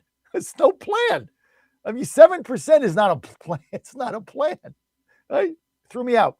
So how do I get back in? I get a big vote on June 16th. I win. They put somebody up against me, right in Canada or something. Then I heard they were trying to tank my petitions. I heard that the other day. Trying to keep me off the ballot. All I want to do is help. All I want to do is build something where there's nothing. But you see, you can't do that here because their power base is based on going to meetings, having cocktail parties, going to the RNC, having a badge on. That's all they care about. And so, the guy throws me out. Unbelievable. So thank you for donating. Anybody out there, if you're tired of this crap and you want a fighter, elect me because I will fight. As you see, I do every day. I'm not interested in cocktail parties at the Capitol Hill Club. I'm interested in fighting for my constituents. And I'm going to continue to do that with your help. So just go to makedccgreat.com, makedccgreat.com. There's a QR code there. You can also give me a donation, because without donations, we have a big event coming up on June 16th. I'm going to need your help with. I've already got 3 great speakers. Morgan Griffith is coming, Branda Beach, U.S. Treasurer, and special guest speaker Corey Lewandowski. Now tell me that's not going to be fun. And it's going to be at the iconic City Tavern, and that is in Georgetown. So we're going to have a big event there on election night. So help us out there. Got to fight, got to fight, got to fight. Action, action, action. Can't be sitting on your butt. And thank you. Let's get to, thank you, Paul, for the donation. That's very nice of you. Thank you. Let's get to Steve Areno in Virginia. Steve, you're live. Line 2. Good morning, Chairman Godzilla. What's up? Happy Friday. So, unfortunately, I was unable to hear your exchange, your debate with Rob Crilly. And I was looking forward to being able to possibly talk to you both this morning.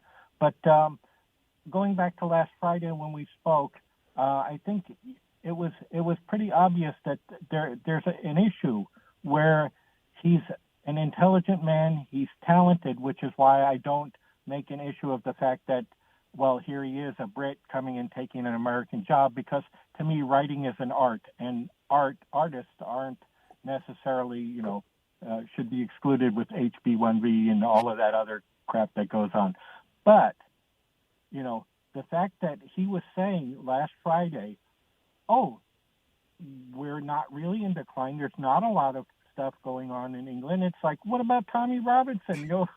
What about, the ambulances that were blown up, a couple weeks ago? And now we've had, two Jewish people that were stabbed. And it's Muslim on everybody crime in Britain. Steve, you can't. And that's why it's falling apart. You can't rationalize with the libtard.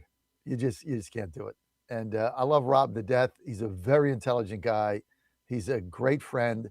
And I have friends that we don't agree with, and we certainly didn't agree on this. And I think, when your argument collapses, what they do is they can, only thing they go back to is racism. Oh, your country was built on slavery. Well, no, it wasn't. It was there. It was horrible. We got rid of it. You guys had it too. You guys imported it. So you know what? And you guys wanted to make us subjects. So screw you. But look, I get it. It's all good. We're all friends. And but that's what they got to go back to, right? They got to go back to race. When you have no argument to give, the libtard falls back on race because that's all they got. Or this guy that you saw in Maine talking about wielding power in shutting the government operation down and dragging everybody in, and he's not going to do anything for the people other than they have power. And he said it. When you're a communist, all you want is power. And the guy said it. I'm now the nominee. The governor dropped out. I'm the new face of the Democratic Party in Maine. I come in a polo shirt with a hammer and a sickle, and I'm a communist. And it's either me or Susan Collins, who's a reasonable representative who does vote our side whenever we need her. And stop, putting stuff on chaps nasty about it with caps. We got a Big Ten here. Be happy. Embrace the win. It's like, what was it? We played the clip from, who was that? Not Les Miles, Brian Kelly. That's why we play it from Louisiana State. We just won the game 20-10. Stop bitching. We got a W. We're 17-1 at night. Like, what is your problem? Stop complaining. This is not a weekend to complain. Focus all your attention on action, action, action. Then let's get these seats done. Let's get this gerrymandering done. Let's get these special sessions done. And then when all that's done and we have the majority, then we can bitch again. You have plenty of time to bitch later. There's plenty of bitching time. But right now, we don't have time to bitch. We have time for action. Action, action, action. It's a generational opportunity. Embrace everybody. Open the tent. Governor Kemp, yay. Governor Huckabee, yay. Governor McMaster, yay. Governor, the guy in Tennessee, right? Yay. Bill something. It's just, Get this done. Embrace them all until we win. And then after we win, then we can bitch. Like Ann always says to me, we're trying to get something done and we're having an argument or something. She says, look, let's get this done. Let's do it with excellence. And when it's done and we execute it, then we can fight. I'll give you an appointment to fight with me. I'll put on my WJF. Virginia gang next. 107.7 Bon Air, 100.5 FM Goochland, and WJFB Portsmouth. Breaking news this hour from Town Hall. I'm Rich Thomason. Averaging $4.39 a gallon for regular, gas prices have risen 9 cents since yesterday, according to AAA. That is the national average. In California, the average is $6.06 per gallon. President Trump says, yes, gas prices are high at the moment. And you know what? And we're not going to have a nuclear weapon in the hands of Iran. The gas will go down. As soon as the war's over, it'll drop like a rock. There's so much of it. It's all over the place. The president says despite Iran's outward defiance, its leadership, such as it is anxious to make a deal. But Mr. Trump is not budging on his insistence that the Islamic Republic must never have a nuclear weapon. There's a manhunt underway in Kentucky. 2 employees are dead in a bank robbery in Kentucky. State police say a man walked into a U.S. bank branch in Berea in Madison County on Thursday and shot a male and a female employee. Law enforcement officials have been going door to door in search of information and surveillance video, and they've been searching the area with helicopters, drones, and police dogs. They say when the man walked into the bank, he was wearing a gray-white hoodie, gloves, and a mask. They've posted a photo of the suspect on social media. Police don't know if the man fled the scene in a vehicle or on foot. I'm Donna Warder. A Tacoma, Washington high schooler has been booked on 5 counts of first-degree assault after 4 students and an adult security guard were injured, stabbing at Foss High School in Tacoma. As police responded to a domestic dispute call in the New York City borough of Queens, the house they were at exploded. Officers were tossed into the air. A man inside the house was killed. His body was found in the rubble. 8 cops were injured. Watching Wall Street ahead of this morning's opening bell, the Dow futures are up 145 points. NASDAQ futures 13 points lower. More on these stories at townhall.com. Diabetes, high blood pressure, anxiety meds, everyone's on them. If you're a 50-year-old male, maybe a bit porky, and you may even have type 2 diabetes, $1 million of term insurance may only cost you about $200 a month. Call Term Provider. Speak with Big Lou at 800-555-2085. Big Lou will find a term life policy for you even if you have type 2 diabetes, are overweight, or have high blood pressure. Term Provider has helped thousands of people like you who think they can't afford term life insurance. To buy $1 million of affordable term life for you, all you need to do is call Big Lou at 800-555-2085. Lou will make sure the scales are tipped in your favor. Call 800-555-2085. Big Lou will answer your call and work to fit you into a term life policy that you can afford. Remember, Big Lou's like you. He's on meds too. Call 800-555-2085 or biglou.com. Once roiled by civil war, Syria is staking a claim as a place of safety and security. Syria was once a battleground enduring 14 years of civil war, but now the country offers relative peace as the Middle East endures major unrest. Syrian leaders are making the most of the current situation by using their neutral position to rebuild relationships in the Arab world and the West. Under the rule of former President Bashar al-Assad, Syria was shunned by many regional neighbors and Western countries. He was ousted in December 2024 by rebels. Syria has positioned itself as a safe alternative for exports during the U.S.-Israeli war against Iran. I'm Karen Shamas. Federal prosecutors released a video showing the moment that a man who was armed with guns and knives tried to storm the White House Correspondents' Dinner, intent on assassinating President Trump. Townhall.com.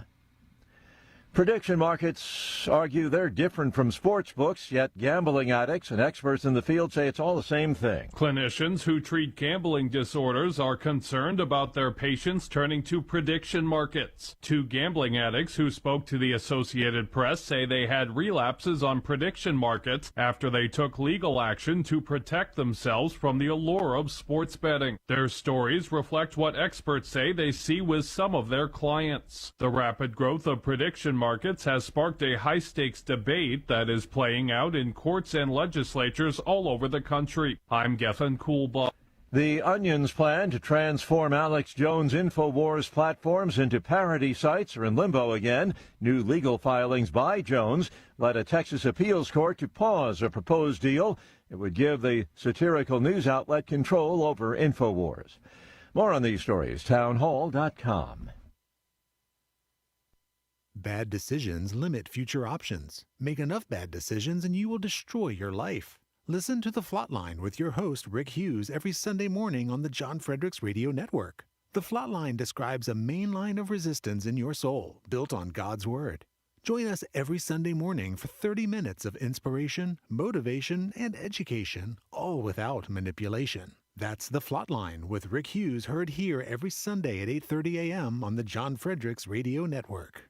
President Trump is already transforming Washington, D.C., making it the safest, cleanest, and most beautiful city in the world. But we need fighters on the ground to keep it going. I'm John Fredericks, and I'm running for chairman of D.C. GOP Ward 2 to make sure Trump's vision for this city becomes a reality. Safe streets, clean neighborhoods, and yes, rat-free. Go to MakeDCGreat.com. That's MakeDCGreat.com right now and send a donation. Let's finish what President Trump started. Donation limit $200. I'm John Fredericks, and I paid for this ad.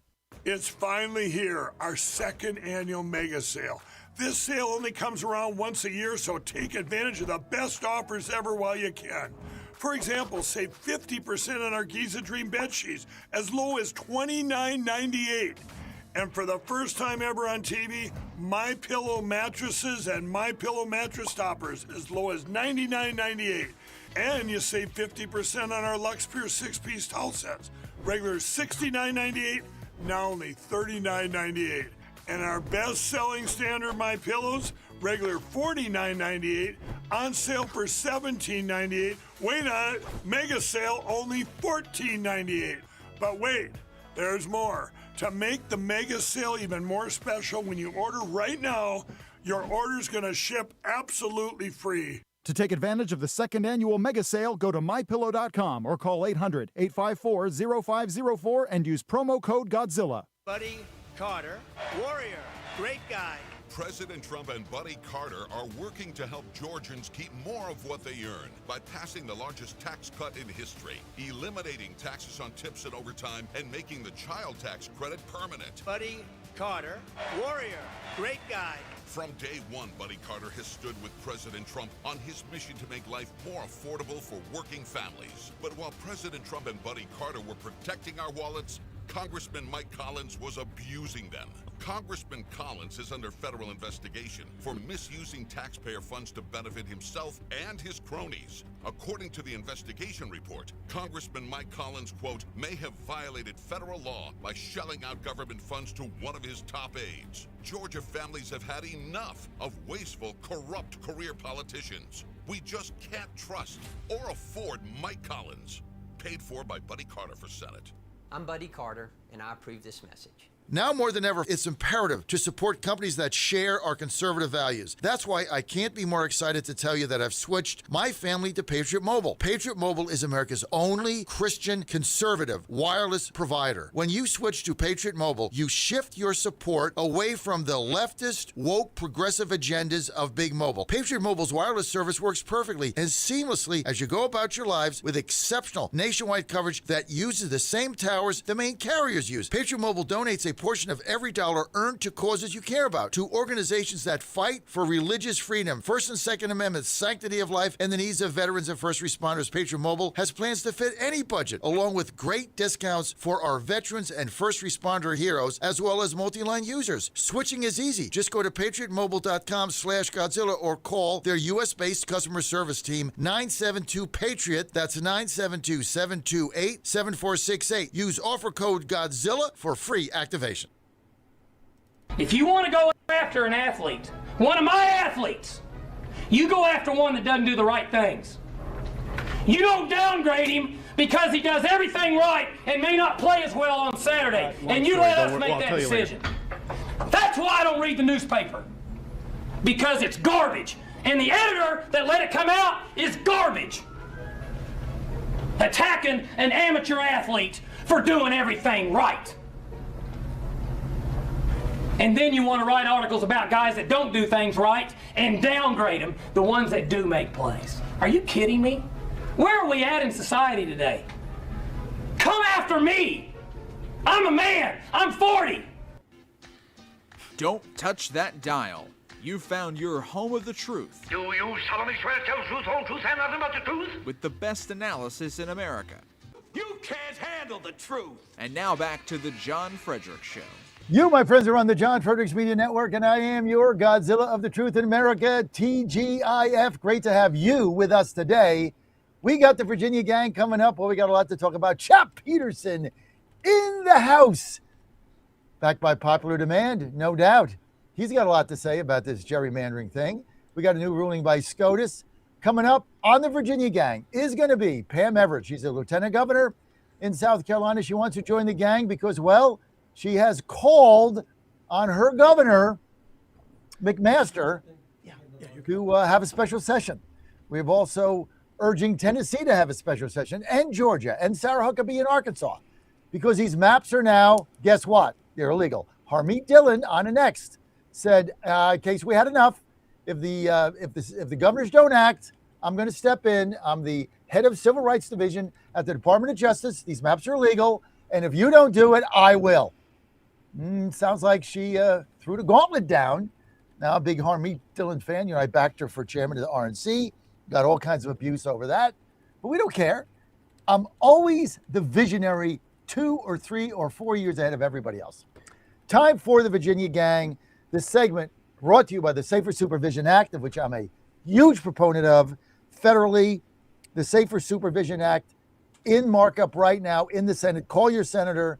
It gives parole officers and judges the opportunity to free people that have been out that have been released from jail. Doesn't have anything to do with that. They're released. They're on supervision, but they're doing all the right things. They're drug and alcohol free. They have a job. They're trying to assimilate back in society. They're paying their taxes. They're working hard. They're trying to adjust. And the parole officer says there's no reason for this person to continue to be under supervision. They got to leave their job on a dime to go meet with me to do a drug test. They're doing everything right. I'd rather spend the time on people that need my supervision. I'm not sure. Because they've not adjusted. So it's the extension of President Trump's First Step Act. And I urge you, call your senators, call your congressmen to support the Safer Supervision Act. More information, go to safersupervision.com. Tell your congressman or senator to get it done, safersupervision.com. This message has been paid for by the Reform Action Fund. Okay. Danny, who do we have on now? Let's see. Who do we have, Dan? We got Saxman. We got Lieutenant Governor Pam Everett. We got Chap Peterson. We got Joe Morrissey in studio. Okay, we got everybody coming up. We got the Lieutenant Governor. You're on with the gang, Lieutenant Governor. This is quite an honor being on with the Virginia gang. How are you guys? I know this is what I love about Pam. We're like, well, Pam, this isn't me. You're coming out with the Virginia gang. She's like, what time? How do I get there? Why don't you guys move to South Carolina? You are a mess over there. It's a dumpster fire. I got everybody from Virginia wanting to come to South Carolina. Let's go right to Pam here, guys. It's beautiful. It's beautiful here. We got mountains, we got waterfalls, we got beaches, we got the best golf in the country. You just need to come to South Carolina. Pam, tell the gang about two things. You had all these protests going on down there. What were they mad at? What was this about at the HBCU college? Were they paid protesters? What was that about?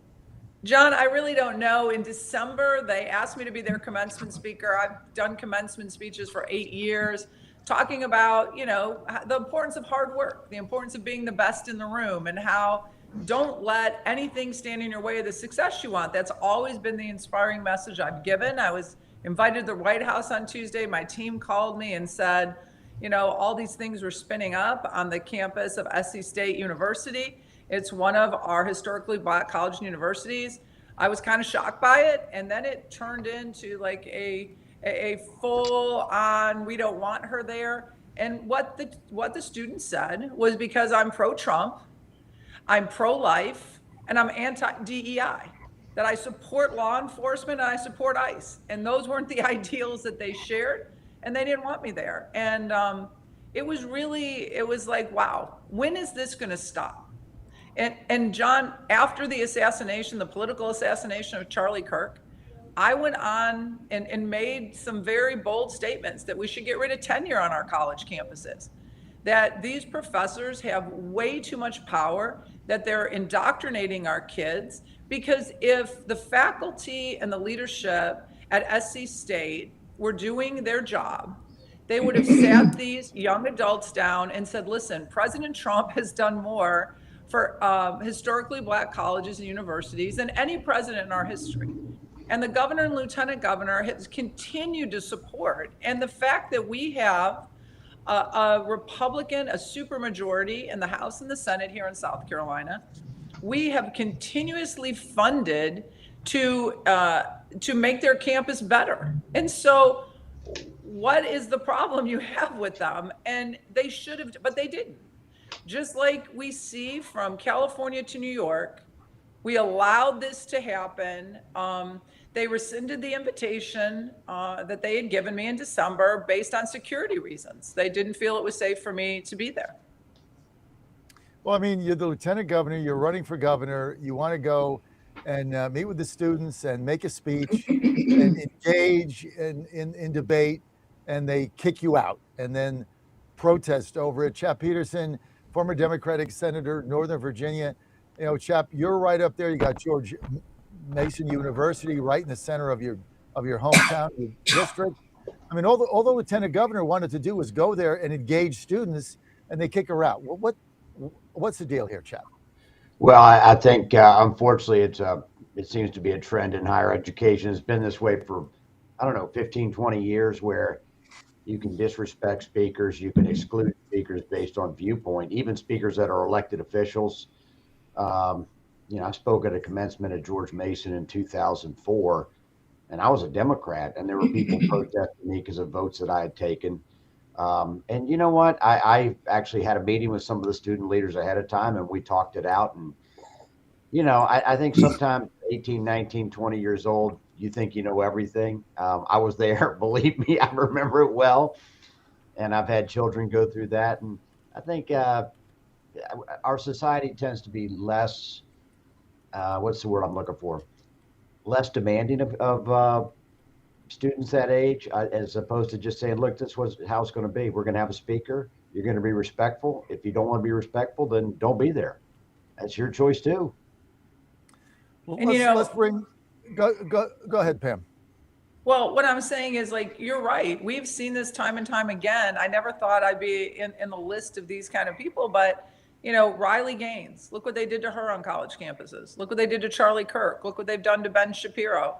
They've gone after Lee Zeldin. When are we going to actually take a hardline stand and say, listen, words don't equal violence, right? What you can't threaten. There's no place to not be safe like that, right? And at some point, you're right. When are the adults in the room going to be the adults? And the students we're talking about, they're young adults. I mean, they've graduated. They, they're smart. But we can, on one hand, say this is our future. They've graduated college. They're going to be successful. But we're going to allow this bad behavior, and we're just going to take and bend a knee to it once again. Saxman, you want to weigh in? One of Pam's ideas is, why do these college professors have tenure where they basically are there for life? Well, that brings up the entire subject of college funding going forward, especially in the AI revolution that's going to occur. I don't think they quite understand the amount of change that's going to be dealt to these campuses and the manner in which we, first of all, Lieutenant Governor, great to see you here in the Commonwealth of Virginia. My son was a manager of the basketball team in South Carolina, went to the Final Four. So it's always great to be on with some folks from South Carolina. Anyway, look, college administrators are cowards. Just call it for what it is. All right. They don't want to deal with what they have brought into their universities. It's a bad business model for them. There's going to be a wrecking ball taken to higher education. And frankly, I can't wait for that change to occur because it's long overdue. Pam Everett, the other day we had Lieutenant Governor, South Carolina, Pam, also leading candidate for governor in that primary coming up. You called, this is after the SCOTUS ruling 2 days ago, 6-3, basically making the racially gerrymandered districts, they gutted Section 2.0 of the Civil Rights Act, said those were unconstitutional Voting and illegal. Rights Act. I'm sorry? Voting Rights Act. Yeah, I'm sorry, Voting Rights Act. Thank you, Joe. They gutted Section 2.0, got rid of that, unconstitutional. But the governors now have to act because the caveat was we're going to leave it up to the states, but these are unconstitutional. The states have to act.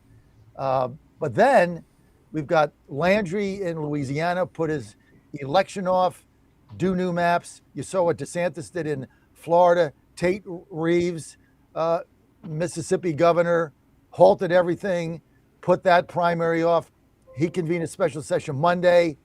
And then you immediately called for Governor McMaster and your candidate for governor to suspend the primary and to redraw the maps. How has that been received, Pam? And could you explain your thinking in that to our panel, please? Well, yeah, John, every state has their own state constitution. And so we have to look at our state, but the governor and I had a long conversation yesterday talking about now going back to the General Assembly, encouraging them to look at our maps, make sure it now falls in line with the new SCOTUS ruling. The General Assembly, we're only 7 days from it ending. So us doing that or them doing that would probably require the governor to call them back. So everybody is in talks because, the governor and I have always been supportive of the president, and we know exactly how much help he needs and what's happening around the country. Just like President Trump always does. He brought this to light, but this whole idea of what blue states were doing is not new. And the reason the Democrats are so mad is because President Trump has said, hey, look at states like Massachusetts, look at states like Illinois. It's not a representation. And why are they doing it? And we're standing here doing nothing. And the Democrats just got mad. They got mad that somebody figured it out. And just like President Trump always does, he has the backbone to call it out. And now you're seeing red states with conservative governors are going, okay, what can we do to help this president? What can we do to make sure that Democrats cannot continue to do what they're doing and not give equal representation in their states? We're going to have to fix that. And so I'm proud of what Republicans are doing. We do good when we come together and work together. So what did Governor McMaster say? So really, he's going to ask the General Assembly to go ahead and look at our maps, make sure that that they fall in line with SCOTUS, and if they don't, then we need to figure out what to do next. And that's something you've got one gerrymandered district, District 6, that's Clyburn's. That thing is obviously not in compliance with the new constitutional ruling. So how do you deal with that? Well, then we have to get in compliance, and that's the whole point of all these things that are happening in every single state. Is make sure that we now fall in line with the new rulings. And John, I'm in South Carolina. If you look at our numbers, we pretty much dominate. We have a supermajorities in our House and Senate. All of our constitutional officers are Republican. Everybody we send to Congress, except for one person, is Republican. So I think we've done a good job, but like I've always said, if we can do better, that's exactly what we have to do. Whatever we have to do to help the president and make sure that we can keep his agenda moving forward in November needs to be done. Pam, when is your primary in South Carolina? Oh, 39 days, John, but who's counting?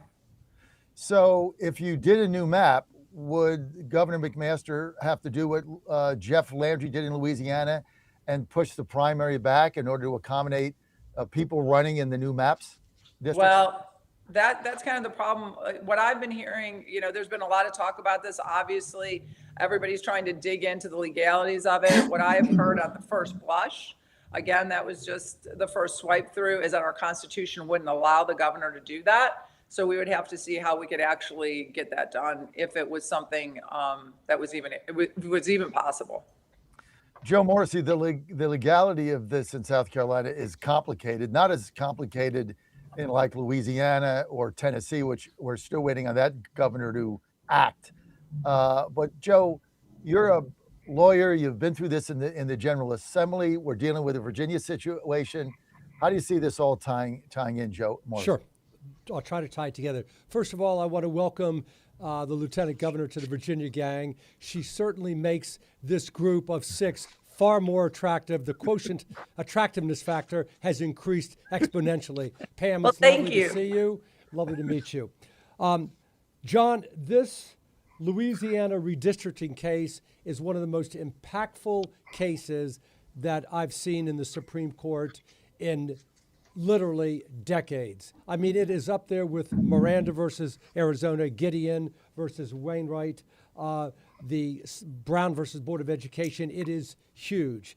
First of all, let's make sure that we understand what it does. It says, it completely guts Section 2 of the Voting Rights Act, but importantly, it says the following: partisan gerrymandering, okay.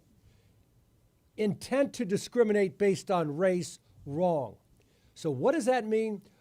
We've got over a third of the members of the House of Representatives, I believe this figure is correct, majority minority districts. That's going to change dramatically. And think about this. The various legislatures will decide how we're going to reapportion these districts. Those black districts, by that I mean a majority minority district, those representatives are going to say, keep it the way it is. Oh no. Those Democratic legislatures are going to say, no, we're going to try to create more Democratic districts, and black majority minority districts are going to be decreased significantly. That's the impact. Second, this has been going on for about 13 years. Since 2013, the Supreme Court has slowly been eroding the Voting Rights Act, and it culminated in the decision this past Wednesday. So it's huge. It's huge. Now, tie it into what happened with what's going on in Virginia. Some prognosticators, pundits, are saying this Supreme Court decision involving the Louisiana redistricting case is going to make it more difficult for Republicans to win in the Virginia Supreme Court. I disagree. Yes, it says that partisan gerrymandering is okay, but the Virginia case is based on 2 primary points that we saw from questioning on this past Monday. Number one, the whether or not there was some type of 2 key issues: improper special session. In other words, the special session in October was supposed to deal with budget, but it dealt with the redistricting. And the other is, when does an election begin? Is it the Tuesday in November, or is it the 45 days before? I maintain that those 2 reasons, and if you listen to the questions on Monday by the Supreme Court justices, I maintain that referendum is going to be overturned. At the end of the day, that's going to be overturned. And I'm telling you, legislatures across the country are going to be quickly seizing on the Louisiana case and drastically changing the configurations of their districts so that the end result, hear me, are less black representatives in the United States House of Representatives. There's going to be blood in the street. Well, all we need is more African American conservative Republicans to run for Congress in the districts that they get. I mean, it has nothing to do with yes. I mean, that's what we need. I mean, Pam, when you look at this, and I really wanted to get you on today because within 15, 20 minutes after this ruling coming down, right? The two people who stepped up and said, well, Reeves did it, Tate Reeves did it Friday. I thought that was a brilliant move. Reeves said on Friday in Mississippi, hey, I don't really get involved I don't really talk a lot. He sends out this X. I don't really talk a lot. It's Friday night. I don't really do anything on Friday night. But if this thing comes down, I'm calling a special session like the day after. But then 15 minutes after the ruling, the two people who came out immediately, Senator Blackburn, running for governor in Tennessee, called on her governor to immediately call a special session, get rid of those gerrymandered districts in Nashville. And then Pam Everett, who's with us now, calling on Governor McMaster to either keep them there or get a special session and change that map. So you're only one or two people in the country that came out with something within 15 minutes. So I want to get back to how this is going to affect your race for governor and what the chances of you changing those maps are for 2026. Well, I think that if it's at all possible, South Carolina has always been a very red conservative state. And if there is a pathway possible, you'll see it happen here. We have a Speaker of the House that has always been very loyal to the president. You have a governor and lieutenant governor who understands how important this administration is and the ability to keep Congress working with the president. And let's face it, we just want to make sure here in South Carolina, we're doing exactly what we should be doing for its people. Like I said earlier, Republicans dominate this state. They want to make sure we're following the letter of the law. They want to make sure we're doing everything we can to keep our state a conservative state. And really, that we're putting people in office that represent the people. I mean, that's what it all comes down to. Do we have the right representation for the people in those districts? And so we're going to do everything we can to. And Tate Reeves, I knew him. He was a lieutenant governor going out because he was getting elected for governor and I was coming in. So, John, I think what this tells you is us number twos, we got a backbone and we're going to make sure we do all we can. I mean, the Tate Reeves thing, I got that on Friday night. And the way he put it out there is like, I don't really do anything on Friday night ever. So, I mean, it's just because the guy is very, if you know him, he's very low key, laid back. He's, that's kind of his style. Chap Peterson, I know you got to go send it away in. Well, let me just say that I agree completely with the logic behind the court's decision. I think the use of racial classifications in law is inherently impossible under the 14th Amendment. You just can't do it under a sustained basis. And maybe there was a brief period of time, and when there was, that it was constitutional, but that period's over. And John, we've had many discussions about this. Having said that, I don't like the gerrymandering, the redistricting. I wish that the Supreme Court had somehow pushed the effect of this decision off to the next congressional cycle. I just feel like it's going to lead to a rush, which is not going to look good. It didn't look good in Virginia, and we criticized it. And Madam Lieutenant Governor, you don't have to worry about my opinion. I'm a Democrat in Virginia. I'm meaningless, but I just don't like the look of it. And I do think it is going to have an impact that Senator Morrissey described, and that has its own dynamic. So I got to go to court and make some money, but I just wanted to be heard on that. And John, as always, appreciate what is your prediction? How does the Virginia Supreme Court rule?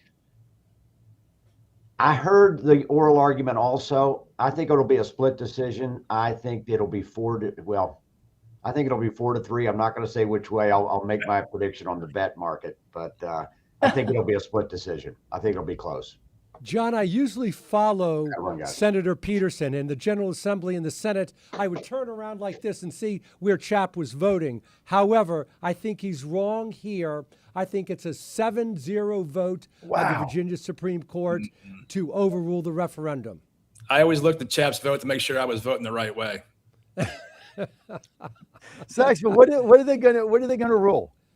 Make a prediction. I have no idea. Come on, make a prediction. Why? I have no idea. I'm not an attorney. I don't go before the court like Chap does. I have no knowledge. Okay, follow my bets, kids. Go to your. What the hell? Well, I won both Okay, my here, hockey John. games. By the way, John, I here's won both why- my hockey We games have last Lieutenant night. Governor of the Palmetto State on here. It is the fastest growing state in the country. Her administration with Henry McMaster has done an incredible job growing the Palmetto State. It's a vibrant state. People are moving there in droves, and I hope she's elected to governor. It would be outstanding for the Palmetto State to put her in the governor's mansion. Let's just put that up front. She's our guest here in the Commonwealth. Pam, how do you win this race? How do you win the primary? I saw the latest polls out. You got like basically it's a 3 or 4 way tie. May still in there. How do you win this race? Well, you get people out to vote. That's the hard part everywhere. Even here in the great state of South Carolina, non-presidential primary, these midterm cycles, we're lucky if we get 13%. So it's getting out the vote. But I think you're right. And thank you so much for that great endorsement. Watch my social media. I'll be putting that out today. But it's getting people out to vote. And people are happy.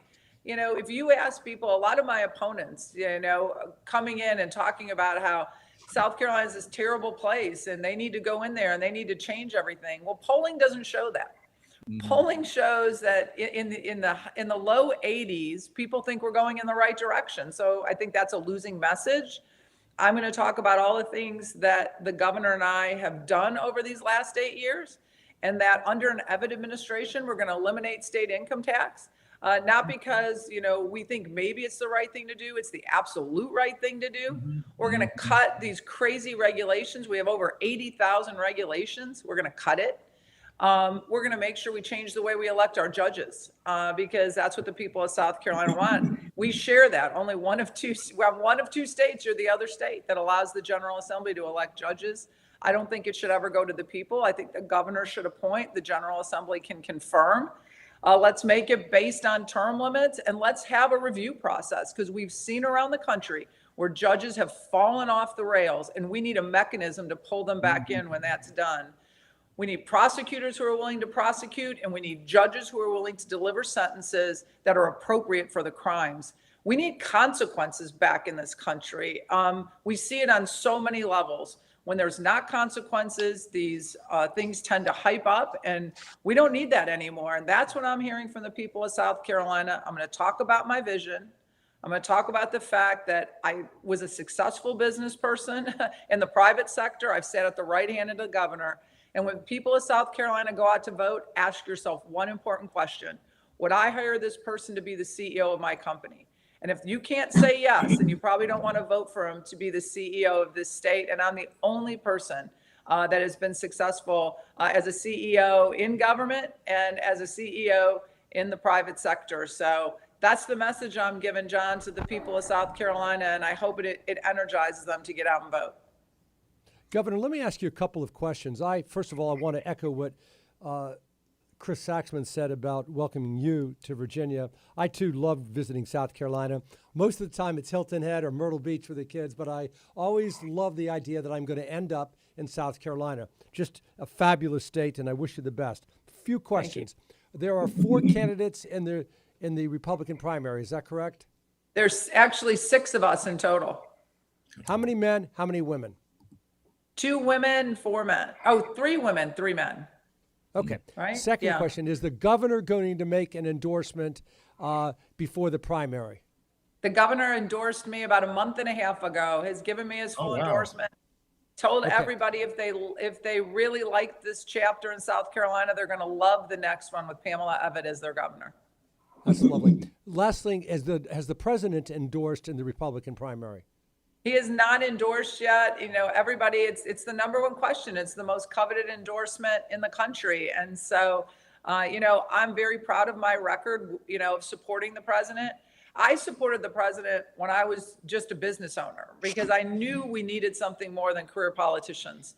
And so I've continued that support. The governor and I, I've done everything the president has asked. And I'll tell you, the one thing that sets me apart from everybody else in this governor's race is the president came to South Carolina in January of 23. I'm the only person running for governor that stood with the president when there were no polls to show he was going to win, when everybody across the country was trying to indict him, because I knew there was no place. It was a Saturday afternoon. So I love when my opponents say, well, I was doing this, or I had this important thing.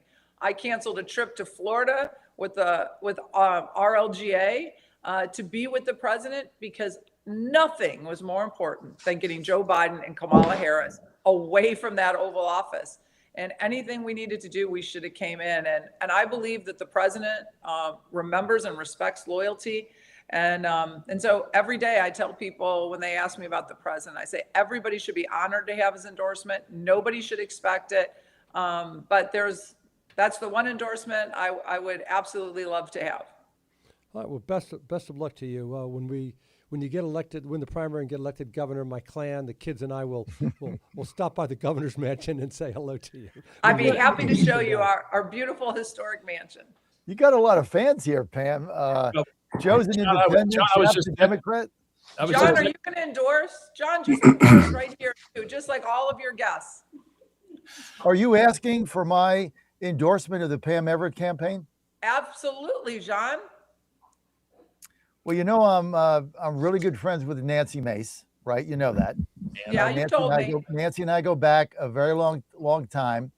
But that is a very compelling question, and I'm leaning to that. But understand, when I'm very loyal, and Nancy and I worked together in the Trump campaign. She was an OG, and she's been through a lot in her life. And so, but I don't think she's going to win this race. John, I think we got to get bus tour down to Carolina real quick. What? Strong arm John. You know, we got to make, again, I know that people align themselves with candidates, but when you're talking about running a country, running a state, running local government, you have to look at people's resumes, and you have to pick who is going to be the best person to allow, the country, the state, local government to flourish. And so, John, that's my compelling argument to you. You got to look at both of our resumes and say, who's going to come in here and make the state better? Who has the know-how to make the changes that are going to make, government better? I think that's a pretty compelling reason. So I will definitely call you over the next day or so.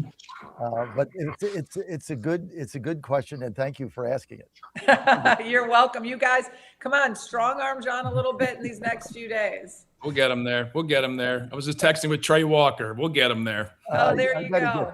Yeah, but I have talked to Nancy. She's been through a lot in her life, but I don't like the way their campaign has gone. Some of the things have been I don't think they're helpful. So I'll just leave it at that. Jim Hobgood is with us, former candidate for Congress in Virginia, also the father of my executive morning producer, Dan Hobgood, also the longtime basketball voice of the Cavaliers, played a little basketball himself. Jim, do you have a question for the Lieutenant Governor? Well, I think she has mentioned it's a multi-candidate race with a low turnout election. So how's your ground game down there in South Carolina? I think that's going to be critical in this type of campaign. Well, when I announced in July of 25 that I was running for governor, I also made a promise that I would hit all 46 counties by the end of last year. On December 16th, I have hit all 46 counties, having town halls and meet and greets, and it's been amazingly attended. And I'm out there every day, sometimes 11, 12 events a day, shaking people's hands, letting them know who I am.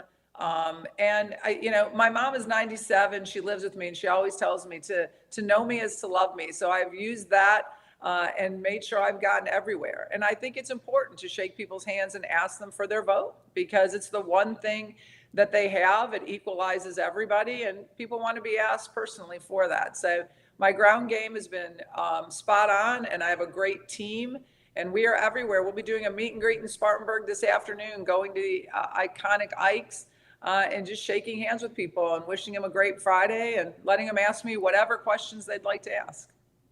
Hey, Governor, That's Now, what we call our how do lieutenant you governor address in the Virginia. Clemson South Carolina rivalry down there in South Carolina?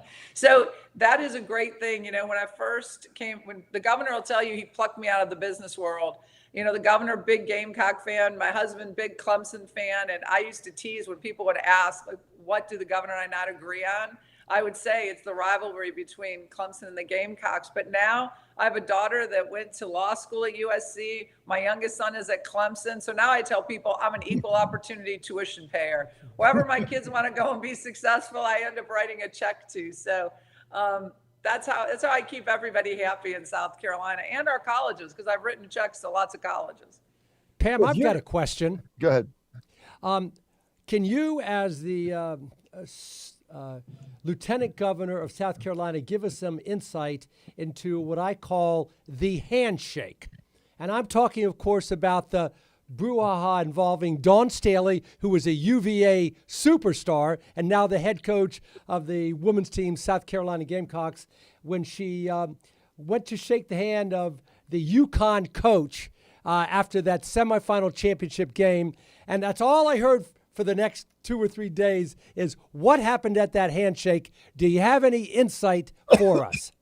I do not have any insight, but super proud of what our Gamecock girls basketball has done over the years. Obviously, Dawn Staley, an amazing coach, keeps bringing home the wins. But no, I don't have any personal insight on the handshake. I wish I could help you with that one. Joe, just a little background. Gino Auriemma was an assistant coach to Debbie Ryan way back in the day. So both Don and Gino have UVA ties. Just as a former Who myself, I need to point that out. Pam, you realize that Dawn Staley was the 2 or 3 time All-American at UVA, right? I knew that she was an All-American. I didn't know exactly where she went to school, but she was a Cavalier. Wow. Now, see, I'm telling you, she's wildly popular here, and she can really fill up that stadium when the girls are playing. And, every year is an exciting year for Gamecock girls basketball. And so, we're always going to be the team to beat as long as we have Coach Staley. I think she handled that that handshake fiasco with a lot of class. I mean, she got mad at the guy, at Gino, as she should. You're in the heat of the moment. But I thought, when they were asking her about it, she wouldn't comment on it because she knew she was upset and figured, you know what, anything I say is going to be bad here. So she just had no comment. Went on with the thing until afterwards. I really thought she handled that with class. My question is, if you're governor, I got to drive to Georgia. I go down 85. The construction in Greenville on 85 has gone on for 20 years. When is that thing going to get done? And it doesn't matter. I can leave at midnight and be at 3 a.m. and I'm caught in traffic on 85 South because of early construction. When are you going to finish that? Well, John, we are going to definitely figure out a different way. I always tell people you need a business person in there to have new ideas to solve the same old problems. And so we're looking to modernize DOT. We're looking to bring that under the governor, make it a cabinet position. So when you don't like the way that road looks, John, you'll know you only have one person you can call and yell at, and it'll be me, and I'd be happy to take your call. But we're going to get creative on how we get these projects done. For years, I have said, if you're a business person, you know that time is money and time kills deals. So that's why this year the governor and I asked for $1.1 billion from the General Assembly to expedite these road projects. Because we know if we get them done quickly, it's going to save us money in the long run. And so we're looking to modernize DOT. We're going to look at bringing public-private partnerships together like they've done in states, so we can use some private dollars to get some, access pass lanes across South Carolina to give people the option of how quick they want to move, and then take that money that we'd be saving on expansion and look at other roads and get projects done quicker. So I have a plan. I believe that over the last 8 years, I have made great relationships within the General Assembly. I have a lot of respect for a lot of the members, and I think they have a lot of respect for me, and we'll be able to work together to get these problems fixed. Pam, let me ask you a policy question. Right now, the country is gas prices are soaring. That's because the supply of oil has diminished drastically. If my memory serves me correctly, South Carolina is a leading producer both in refining oil and producing petrol. What steps would you suggest should be taken by the state of South Carolina to do its part to increase the supply, domestic supply of gasoline in our country? So, I think what everybody really wants to talk about is how do you give people at home relief from that? And a lot of what I'm talking about on the policy side is eliminating our state income tax. When you eliminate state income tax, you give people more money at their kitchen table. And the best way to do that, like everybody kind of wants to talk around things, but the biggest cause of inflation is government spending. And so how here in South Carolina do we control that bring prices of things down, really have honest conversations with our young people about, the amazing resource in our technical college system. Because when everybody talks about affordability, I can tell you here in South Carolina that when I talk to young adults, the young adults that are telling me that they have a real struggle coming out of college are also saddled with a ton of college debt. You know who's not complaining about affordability and buying a home in their 20s is young people that have decided to go into the trades. Young people who have decided to use our technical college system and are coming out with great paying jobs and no college debt and not feeling the pressures that some are. So what I have been doing as lieutenant governor, and I'll continue to do as governor, is to talk about the amazing options that we have for our young people here to get themselves into successful degrees. But really, affordability is going to be more of a problem than just gas. When we eliminate state income tax, and we will eliminate state income tax when I'm governor, that puts a lot more money back into people's homes. It takes pressure out of the pot, and it will kind of force government into really controlling spending, which, again, government spending, single biggest cause of inflation. Pam, Right now, we have a lot of industries in Virginia that are finally realize what you just said, Lieutenant Governor, and that is by creating these internships and these vocational training to increase the number of HVAC technicians, plumbers, drywall, electricians, great paying jobs, very noble, very laudable, great work. And those people, you're right, they don't come out and owe $150,000. You're right. And but I'll end by my point by saying this: if you ask people in elections right now across the country, the number 1, 2, and 3 inquiry that they have, problem that they have, it's gasoline price, gasoline price, gasoline price. And I think any candidate that can show that they are taking a position that will lower that price, whether it's increasing refinery capacities in South Carolina, increasing the production of petroleum in South Carolina, that is going to resonate with those middle-aged voters that are going to come out in the special election. That's just, and we've been what talking do I know, about, something my campaign has been talking about is, it's no secret here in South Carolina that there was a gas tax enacted when the governor first got into office, which he vetoed, which his veto was overridden. And, when you talk about, excess taxes like that, suspending it to give people some relief while the president handles the problems that we're having abroad is always helpful. Now that gas tax goes to roads, so it goes back to John's questions. When you suspend that, you're kind of taking that money away, but it just means we got to tighten our belt in other areas. I want to ask you about the shipping industry, the big tanker shipping industry in the Port of Charleston. I know since we widened the Panama Canal some years back, we got bigger tankers going in there. One of the issues with the Port of Charleston is the port wasn't deep enough at the time to handle some of the bigger tankers coming in. How has that been dealt with? And do you see plans there to increase the capacity of the Port of Charleston? Well, a few years ago, we did a huge dredging project. We have the deepest, widest port on the East Coast right now, so we can get 2 of those big tankers coming in and going. There is no doubt that the Port of Charleston is a jewel in the crown of South Carolina, because when you look at manufacturing, we dominate the world in advanced manufacturing. And I love to talk about like the positive things going on in South Carolina. I've done that for 8 years. We build more BMWs here in South Carolina than anywhere in the world. And those are South Carolina's fingerprints. We manufacture more tires than anywhere in the country. You look at Boeing and Lockheed Martin, and I can go on and on with what we do, but they will tell you it's the ability to have the port there to deal with supply chain, getting parts of their supply chain in, getting their finished products out is vitally important. And we have 2 inland ports. You know, we're the only state in the country that has 2 inland ports. So we're moving things by rail, one in Spartanburg, one in Dillon.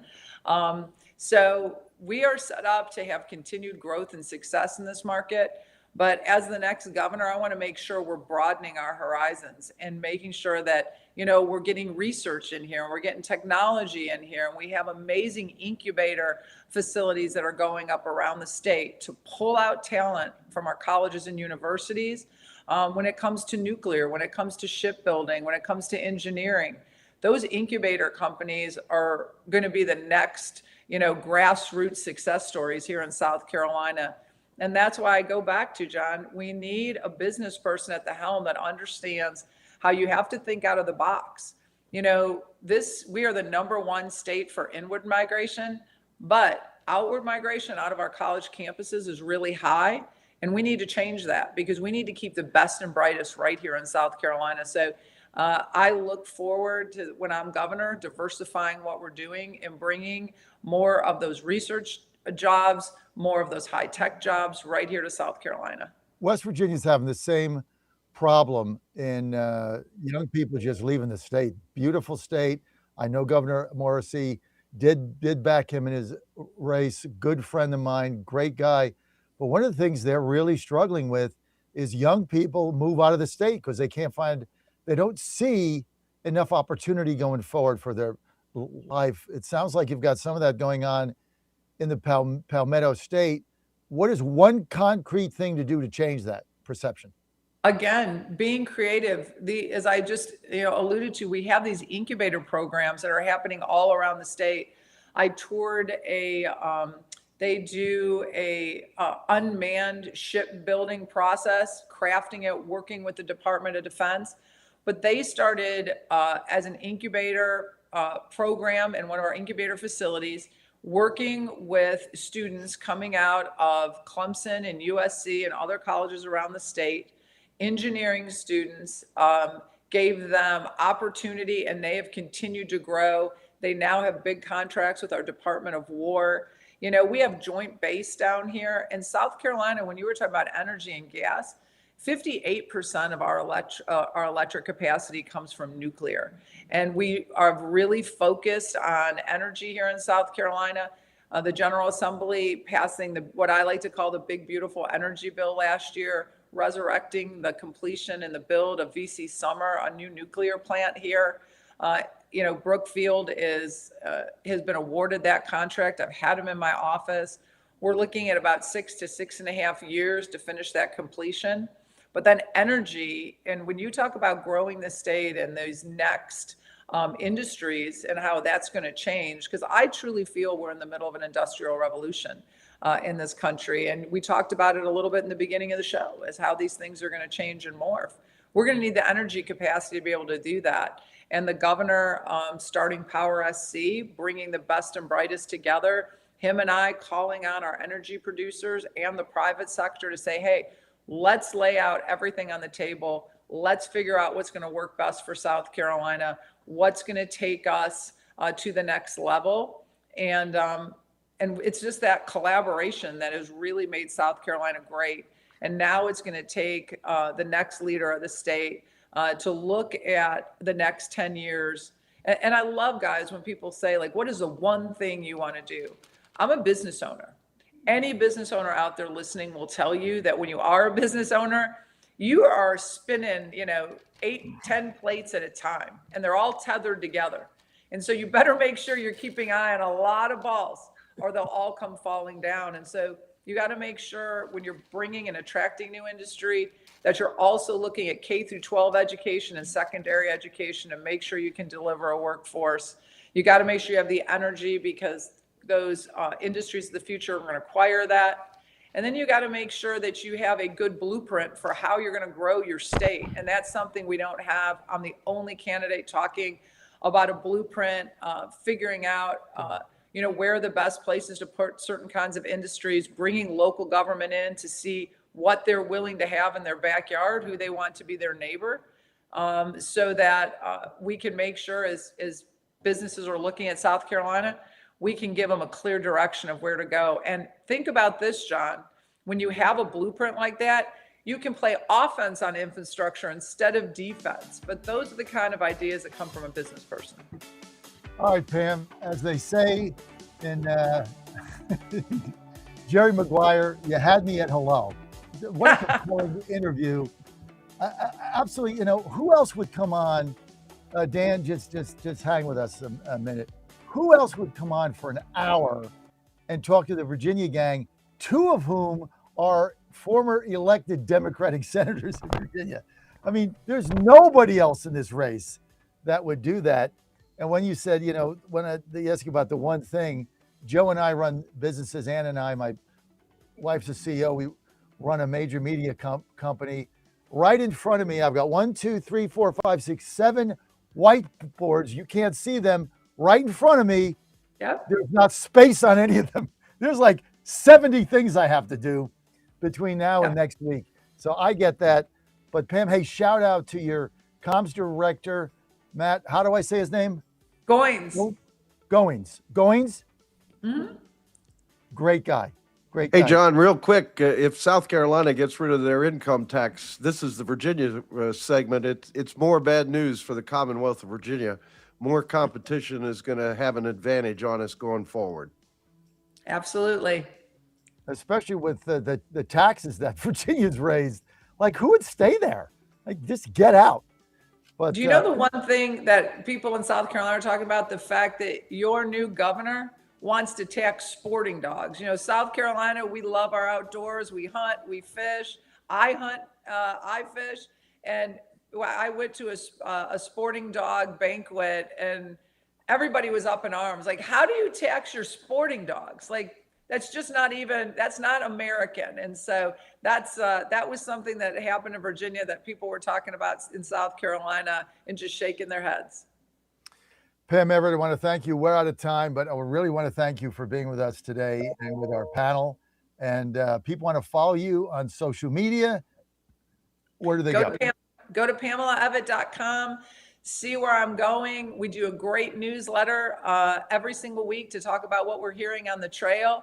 You can click the link to volunteer, and you all know it. To win an election, you need money. There is a button to donate. So if you're hearing, even if you're not in South Carolina, but you love good conservative business leaders getting into the fight, go on there. $20, $30, $50. It all helps with 39 days to go.